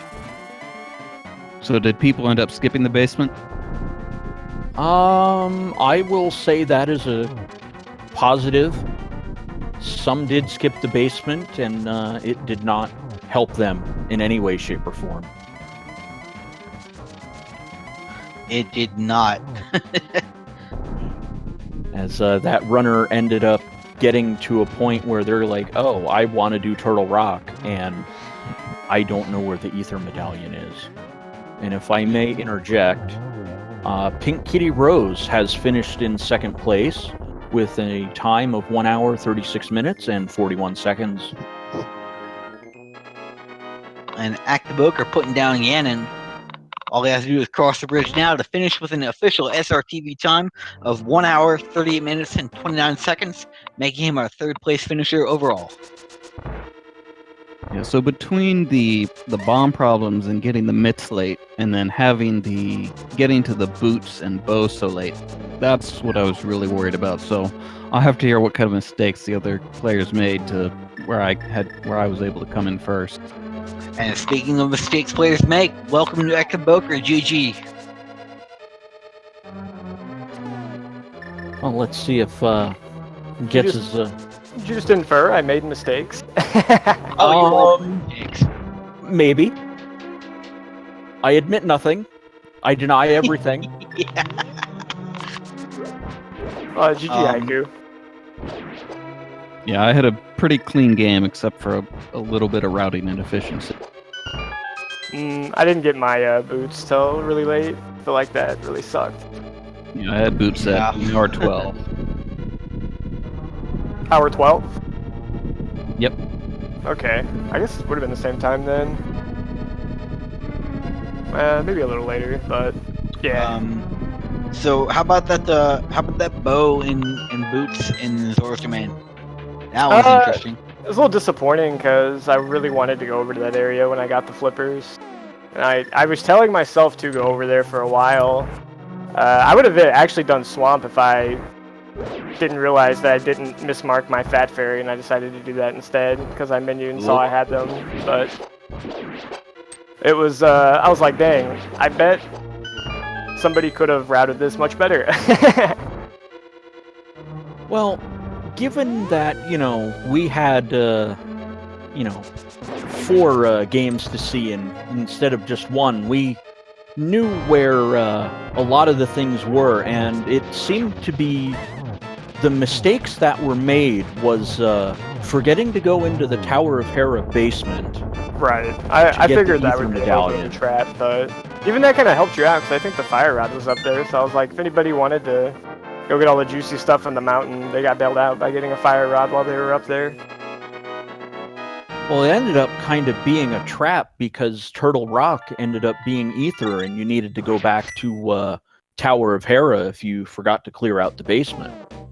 Yep, and if you didn't go to the basement the first time you were in Tower of Hera, we were saying it was a really tough sell to go back since it's only the one item. Right. Yeah, that would have been pretty nasty. Do you guys want to tell us what was happening to Sonicam, that he thought his game was broken? So, Sonicam and El Tigre ran into some really weird issue where Cold Stare's shell in the bottom of Skull Woods wouldn't break. It was completely invulnerable. Like, no matter what you did, you couldn't break it. He ended up having to roll Cold Stare 3 times in order to get through it. That sounds like an old bug that was taken care of a long time ago. So well, I would think some mistake has been made in managing the code. Yeah, it's definitely something that we're gonna, this was a thing that happened during the run that, Sonicam plus, other runners that were off the stream complained of, this specific instance. But it didn't seem to affect anyone else, and it didn't seem to affect, what was, the Moldorm 2 fight, because that was Cold Stare again. I don't know. I didn't get to see what happened to them. Yeah, that's really odd, because I was pretty certain that was fixed. I do know that I think if you, skip killing Cold Stare in Moldorm 2, bad things will happen, so I opted not to do it. It's also pretty tough to do, also. Oh, yeah, so no hover strats? You'd have to do that with, a rain of ice on you as well. I think you actually can hover using items, though, so you could use an invincibility item if you wanted to. Well, that's too. I guess use the cane and all the time it would buy you to hopefully, hover yourself across the ledge. I'm actually not sure if you can do that. I think the cane will disable itself if you switch away from it. Yeah, but dashing doesn't switch away from it. Oh yeah, that's a good point. Yeah, you would only need to dash to engage the hover. But that can make a permanent ice wall in the next room. I don't know if that's been fixed or not, but that would be very bad. It's pretty funny. Well, that I guess funny would be inconvenient to say the least. Yeah, it's not the most pleasant thing, but it's really only a big factor if you went up to Agatu and then you died after you'd killed the boss, because the chest would still be open. And then you could just hookshot across after that, but the boss would still be alive, and then you're like, well, I can't progress forward. But I don't know if that still exists. This was quite a while ago. Well, being, that bug that, was supposedly stamped out, with Cold Stare came back, I would, not want to make any assumptions, and I think you guys made the right play by not giving a chance for Murphy's Law to apply to you by hovering over the Moldorm 2 fight. You just have to go back and break a shell, and then you would be good. So where was this ice rod I was so worried about? Palace of Darkness, big key chest. Oh, The chest where you get the big key. alright, that makes sense. So Yeah, yeah, so- it wasn't out of the way. If I figured you all would get it, but No, the front chests are so likely to be keys that if you're able to go to the back early and you're just looking for the big key, that's the better play. Well, that's good to know, and would explain why, saw certain things. and we have Sonicam wandering hither and yon through Hyrule. I have to imagine he's trying desperately to find the boots to clear the Desert Palace soft lock, or Desert Palace boots lock rather, not knowing that he's got to go all the way back to Zora to find it. Yeah, he went to Waterfall Cave and then noped out before heading up to Zora, and this is unfortunately going to be, It cost him. yeah, Is he very much playing- so. Is he playing like he orphaned it or forgot it? He forgot it. He went to Waterfall wishing, got his bow, and then dipped out. And now he's running through Hyrule, trying to find the boots, and forgot Zora. Oh no, okay, so no, chat's telling me he didn't have the money at the time. Well, when he Just- first went to that area, because he got the bow early, he did get into Waterfall Cave, and he only had about 100 or so rupees at the time. And I think he has just forgot that he has not checked Zora at this point. He could be going back for it now. He's in the right area.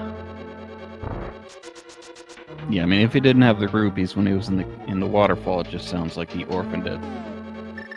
Because, I mean, we, speculated between, will Sonicam go back for the Tower of Hera basement to pick up the Ether Medallion, which we know he needs, compared to, both you and both of the runners I have with me, Actaboker and Hikutype, doing the interviews at this point.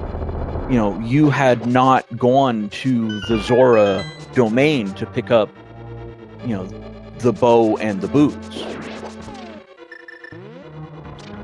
Yeah, so actually thinking about it that way, it actually may have been better from a routing perspective that you passed up on Zora's domain early, so that you could route in a complete check further down the line.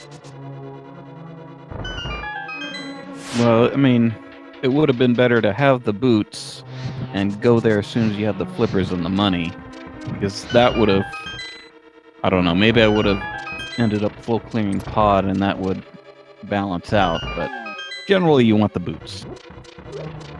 Well, unfortunately, you had to pay 500 rupees because Zora had the boots, and Sonicam has found the boots, and he should be, on his way up to start his Ganon's Tower ascent as Super Nintaler is. Nope, he's got to finish up Desert Palace first. Oh, you're right. I forgot he was completely locked out of that area, so he still only has 6 crystals, unfortunately. Super Nintaler is taking on Moldorm 2, who seems to be cosplaying as Cold Stare. Easy fight.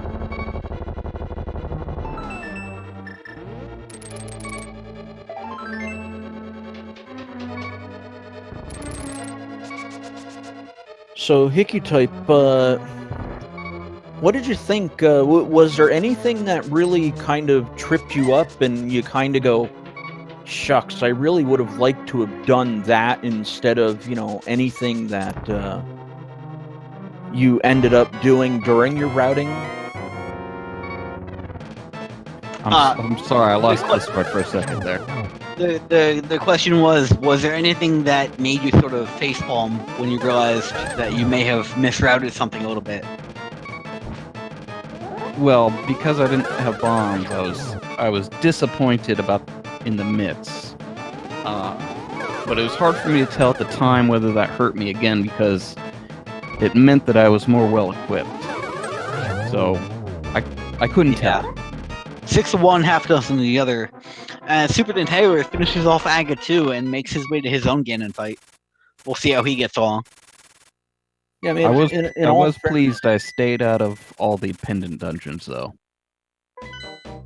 Well, to be honest with you, there was no reason to go into the pendant dungeons. You know, having, you know, the hindsight of, you know, where everything was and everything that was required, you know, there was nothing that was needed from the pendant dungeons. But I mean, of course, at the time, I mean, I know that's got to weigh on you a bit as you go, you know, all right, does, you know, Sashrala have a green pendant item that I need, or, you know, something along those lines? Well, towards the end, when I was heading towards my bow and boots, I was thinking, well, I'm full clearing the overworld, and maybe I've made a mistake. Maybe because the value is really in the dungeons that I'm going to be way behind full clearing the overworld instead of going to somewhere like Swamp that's high value. Oh, okay. You know, I guess, you know, from a gambler's perspective, it kind of paid out because, you know, going into Zora was, you know, what fundamentally ended up being 2 of the 3, you know, super necessary items for Go mode. You know, the Tower of Hera basement being, you know, the Ether Medallion as well. And I think those were the 3 items where, you know, they were giving runners trouble in trying to find where they were. Super Nintendo is finishing up his Ganon fight, ending 5th place overall with an official SRTV time of 1 hour, 51 minutes, and 55 seconds. Lyra Silveria finished in 4th place in 1 hour, 45 minutes, and 20 seconds. And that brings us up to date with everybody that has finished the race so far. That means that our final runner that we're watching today is Sonicam, who's making his final ascent up Death Mountain.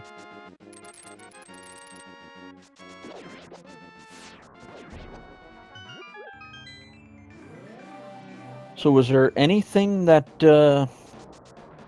you think, you know, in hindsight, you kind of went, oh, well, I sort of gambled on this, and wow, it really paid off for me?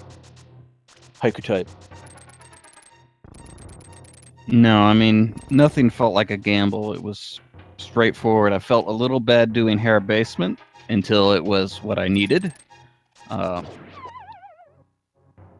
And then the only other real gamble I made was forced by the death and having no bombs, so it seems straightforward for me. Okay. Well, congratulations again on being our first place finisher today. Is there anything else you kind of just want to, you know, let loose and, you know, while Sonicam activates Ganon's tower, we have a little bit of time to fill here. No, just thanks for doing the commentary. I know you guys filled in on short notice, and thanks to Willard, who's scraping together commentators and trackers for these races. So just thanks everybody for the work they're doing to make these races possible. You're more important than we are. We wouldn't be here if not for you.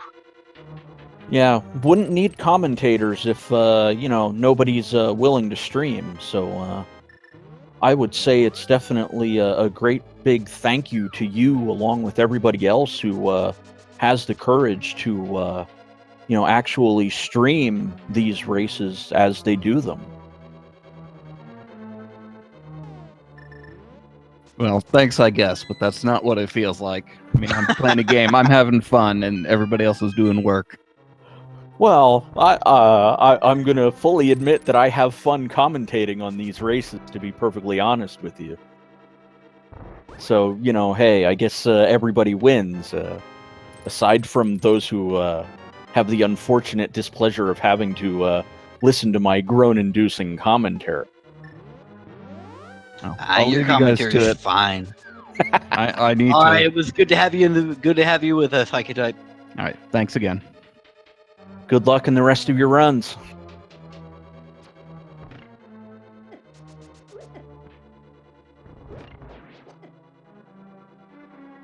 Let's see. I'm trying to currently hunt down Super Nintailor. I don't know if he is available for an interview.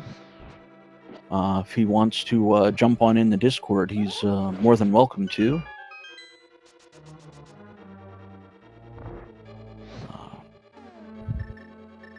I do not know if anything is scheduled after this, so if we run over on time, I'm gonna have to check real quick to see if we will be able to get Sonicam in here for an interview when he finishes his race. Yeah, it's gonna be hopefully. Actually, let me see if I can pull up the schedule here right quick. And Yeah, we hang do out have for- we do have Super Nintailor with us. Ah, there we are. Hopefully it didn't take our verbal invitation for you to finally join us. Oh, pretty much, yeah. Oh, I okay. was watching the restream and I was like, where's Taylor? I was like, I'm right here. I'm coming. Chosen one. Okay. So, what'd you think?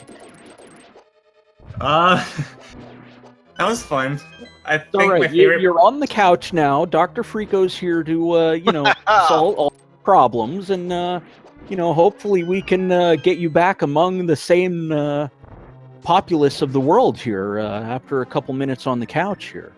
I don't think there's any solving problems after this seed. I think my favorite part about the whole seed was when I died right at the start of the race from a bee in a bush.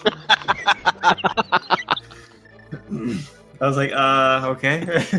Never died. to Really a bee kind of before. sets the tone, doesn't it? Yeah. I thought it was pretty funny though. I kind of paused and laughed for a bit. Yeah, I saw that, and I'm like, I don't think this is something I really want to point out on stream. I'm just going to kind of look the other way. And then I think somebody got sniped by a thief, which was you. Someone got sniped by a shade just kind of materializing right after a stream transfer, and it was, or a screen transfer, and I'm just like, oh, that's not what I want to see. Was there anything that you kind of, want to say you've sort of face-palmed about with, anything you'd think was kind of a, mistake in the way you routed your run today? I know anything one thing I thought was a mistake. I was going back to Thieves Town after dying, and I was like, why am I not going to Eastern? I don't need a bow for Eastern. I'm just so used to other modes needing a bow. That's very true. Because it is, Enemizer. We did not know that it was, a boss chaos seed this time around. That was a little bit of a surprise to everybody. Yeah. I guess another facepalm would be doing Swamp before checking the other water locations. Like, Swamp was completely pointless and useless. Well, we may have been saying a couple things in our little commentary booth about, there may have been a runner or two that kind of forgot about the waterfall and Zora area. Yeah. And that had, two of what ended up being, well, I guess the bow ended up being a luxury item. The boots as well, you definitely would have needed that since Desert Palace was boots locked. Yeah. Yep. Bow was more than a luxury item though, because pod was a crystal and you need the bow to hit that statue to get to Helmasaur. Ah, that's true. Yeah. But what was I gonna mention? Oh yeah.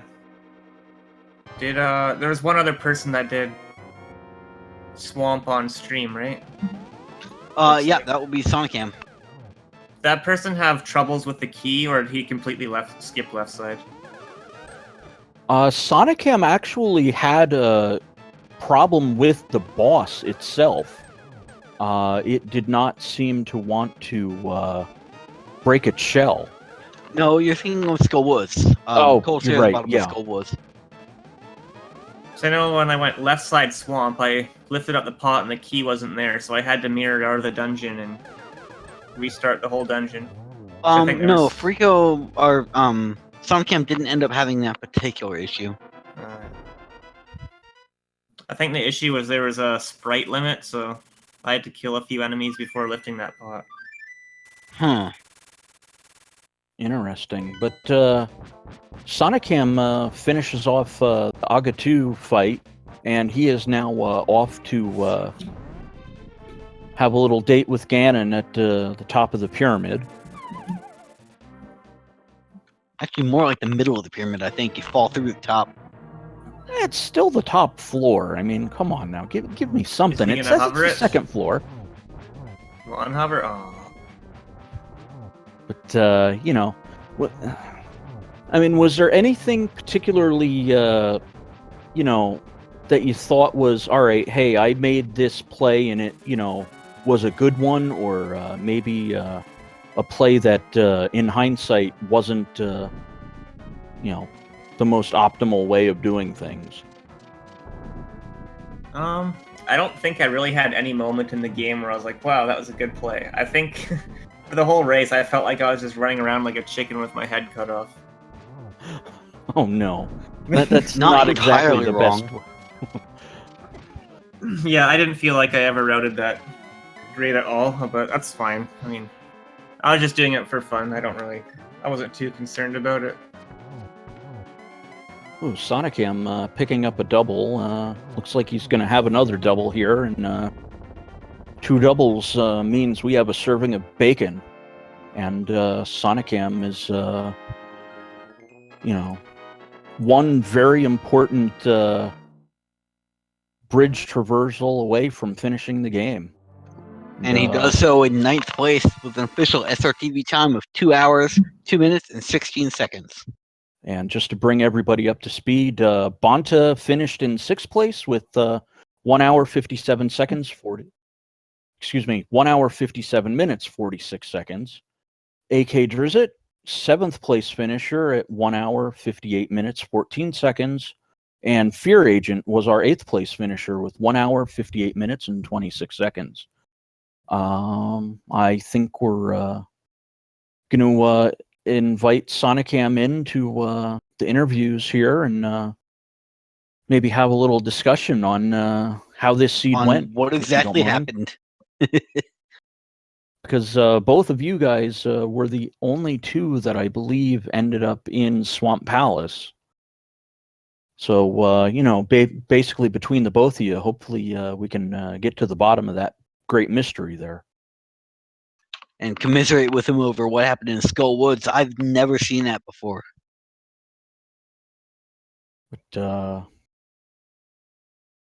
yeah, I'm not getting the hook. So it looks like we have some time for interviews if they so If we desire. can get Sonicam here.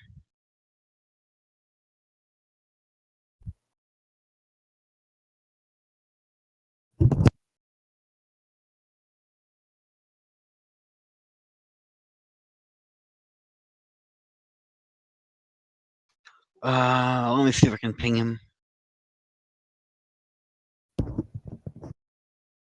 Yeah, if you can drag him in here, that would be great.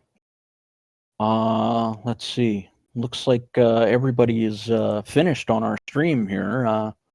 Just want to give our runners a fair chance to have an interview because, you know, again, and he's indicated that he is going to be joining us here shortly. All right, beautiful. So Looks like Super Nintaler has muted his mic, so it looks like he might be away. So, what'd you think about that seed, Clymore? That was a very interesting seed. I don't think I've ever. Now, I haven't seen a whole lot of Enemizer seeds in general, but I don't think I've ever seen one quite like that before.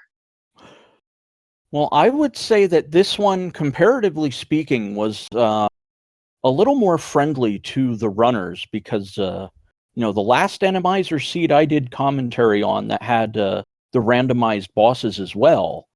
Like I was telling you in the pre-stream, Armos Knights showed up 4 times, and the bow was not an item that was easily found.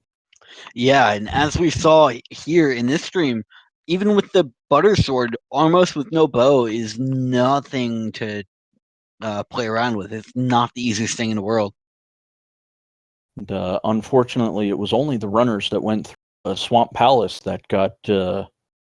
Well, Sonicam had the bow, so it wasn't too much of an issue for him. But for Super Nintaler, it was definitely an issue.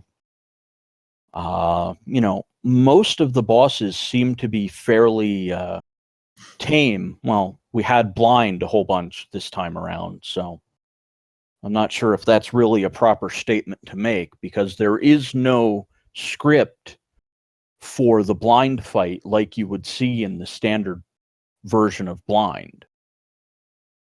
Yeah, those blind fights were terrible. Just because he was always at the top of the room, so you couldn't really get a good setup on him. I just willingly tanked damage while I swung at him. I didn't really care. And it looks like we are now joined by Sonicam. GG, sir. Hey guys, thanks. So, there's one thing that I want to actually 2 things I want to bring up. First, Skull Woods. Tell us about that. Skull Woods, man, I don't know what was going on. Like, first of all, when I went in, I think I had the Fire Rod and Bombos, and I fell in. I didn't have enough magic for Fire Rod, and I think I tried using Sword Beams, and it wasn't working, or I was doing it wrong. And then I forgot I had Bombos, and I'm like, all right, fine, let me just go back and do it. And then I had Bombos, and I used it, and I don't think it worked.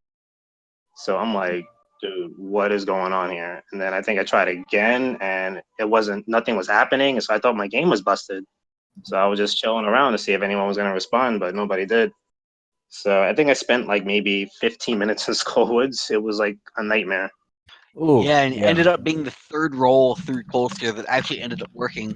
We're still not sure exactly what caused that. We think it's a bug in the core randomizer logic that was supposed to be eradicated, but for some reason sprung back up. We're not entirely sure. Yeah, I mean, after stuff like that, and when I first started the seed, I went up to Uncle, and I'm thinking I forgot to ask Willard, is Killable Thieves on? So that's why I carried that sign all the way over trying to find another enemy, and then that thing killed me, and I didn't even get Uncle, and of course Uncle had flippers, even though it didn't really matter too much. But yeah, it was just, the seed was just like a meme. Yeah, and then you inadvertently ended up orphaning the Ether Medallion, and we were the Ether Medallion first, and then the boots, and we were wondering, like, diving into the Hera basement is not an easy proposition when you're done going through Hera. So we were wondering when you were eventually going to come back around to it. Yeah, I was just I was tilted from jump, but it was just a video game, whatever. It was Enemizer. Yep. Enemizer always needs something crazy to happen, so I'm like, you know what, whatever. I really wanted to just forfeit, but I'm like, you know what, since I'm already one of the featured, I'm not going to do that to the viewers. That's even though they saw the performance. Take on Enemizer. Like, when I play, it's just for fun, to fool around. Like, I'm not too concerned about how well I do. I enjoy Enemizer just for the crazy shenanigans that happens. So remember, I watched one person play, and the Kakarito Dark World portal, you have to go around through the Lost Woods to get there if you don't have mitts. One guy was like trying to dash through a bush, and you know how enemies pop underneath bushes? One of them had a, what do you call those things? Those little eye laser things. I forget what they're called now. A BMO statue? Beamos, yeah. Oh, God. We dashed into a bush and like a Beamos popped out, and there was no way around it because it was like a one tile path. It Oh was my one of the god. most hilarious things I ever seen. Oh That's no. mean. Yeah. I don't know. I think the only thing I hate about Enemizer, and I usually don't use this option, is like the chaos damage or whatever it is, like where it's different. I don't know, like one little tap and then you just like 6 hearts or something. I'm like, come Yeah, on. Dude. randomized damage. Yeah, that's the only option like I really don't like playing, but you know, it is what it is. That caught me off guard too. Yeah. Yeah, I think both of you ended up taking early deaths just by what seemed like random enemies doing a lot of damage, you know, compared to what I think you were expecting. Yeah. Yeah. I mean, I kind of expected it after the thief kill. I'm like, what the hell? Sorry, I don't know if I'm allowed to say that word, but yeah, it was just like, whoa. And you know, like I think I tried to do Eastern Palace Dark Room, and I didn't really do too well in there either, just to find a piece of art anyway. I don't know. It was just a lot of nonsense. But you know, such as Enemizer and Randomizer all in one. Yep. Nonsense basically sums up Enemizer pretty well. Well, now you know why I'm commentating on it. That's pretty much my natural element, you know. Not that I want to, you know, admit to anything, but you It know. was fun stuff. You know, all in all, it was fun for as much as it was. Fair enough. Got anything else before, you know, want to say anything or, you know, bring up anything you think we need to, you know, spend a minute or two on? I'm pretty sure like everybody else that did well probably got boots early, right? That was Surprisingly, Or no. my go mode. incorrect. Wow. Boots was a late game item for everybody. Wow, interesting. Yeah, then I guess I'm just bad. I think Sonicam, you were the one who picked up flippers early and went into the waterfall cave early and picked up the bow. No, I didn't have the flippers. I fake flippered that. Oh, I you remember I fake got flippered that. Okay. I died at Uncle, so I didn't have flippers for a while, which led me to Okay. Swamp with that zip. Well, let me amend what I said then. I know you made it into the waterfall cave and picked up the bow very early, and no Yeah. one else really even went into that area until at least an hour into the run. Oh, then that's actually really good for them then, because I had no money. So I'm sure they probably had money. Oh, yeah, absolutely. At that point, everybody's sitting on, you know, 700-800, you know, 1,000 rupees, and, you know, you can just kind of do the whole loop around and go, oh, well, I can pay off Zora too. And surprise, he's actually useful this time. He gave me the boots that I needed for Desert Palace. Yeah, that sucks. Not much you can do about that one. Yeah, I went to the waterfalls. Like, oh, sweet, the bow. I just gotta find the boots now. Go to Zora. Oh, the boots. All right, I'm in go mode. Yep. Yeah, we saw you hesitate a little bit. Were you thinking about noping out of there once you got the bow, or did you? I can't remember. Did I hesitate? I was never gonna nope out. I was going to Zora regardless. Okay. That was just what I wanted to ask about, because I know once you got the bow, you got outside of the waterfall, and it looked like you hesitated for a little while. Oh, right. Yeah, I was trying to swim diagonally in that deep water, but I got stuck on the edge. Ah. Okay, that explains it then. All right. It's actually a tricky little thing to swim down. It's easy to get caught there. At that point, it probably would have been faster just to go into the shallow water. But yeah, none of the runners made it to Zora until very late in the run. And I think that was solely because, you know, well, Desert Palace was, you know, boots locked, and the hunt for Red October became, you know, a very real thing. Yep. But I think, you unless you guys have something else you want to say, I think we're gonna call it a race here. And That's about it. I'll be Yeah, on that's about speed it. gaming again later with another race. It should be hype. which Hype. one's that gonna be? Feel free. I believe it's the main channel, Speed Gaming 1. It's a 2 vs 2 combo rando. Super Metroid and Link to the Past combined. Ooh, those We're are always doing- fun. Yeah, we're doing a 2 vs 2. Is that for the ongoing tournament? Yeah, it's a ongoing tournament right now, Speed Gaming tournament. Oh well, good luck in that. Hey, good luck, dude.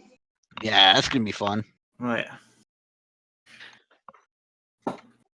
Well, unless you've got anything else, thank you for being here. Thank you for running, and then thank you for joining us for commentary or for Yeah. post Absolutely. postmortem. Oh, I do have something else.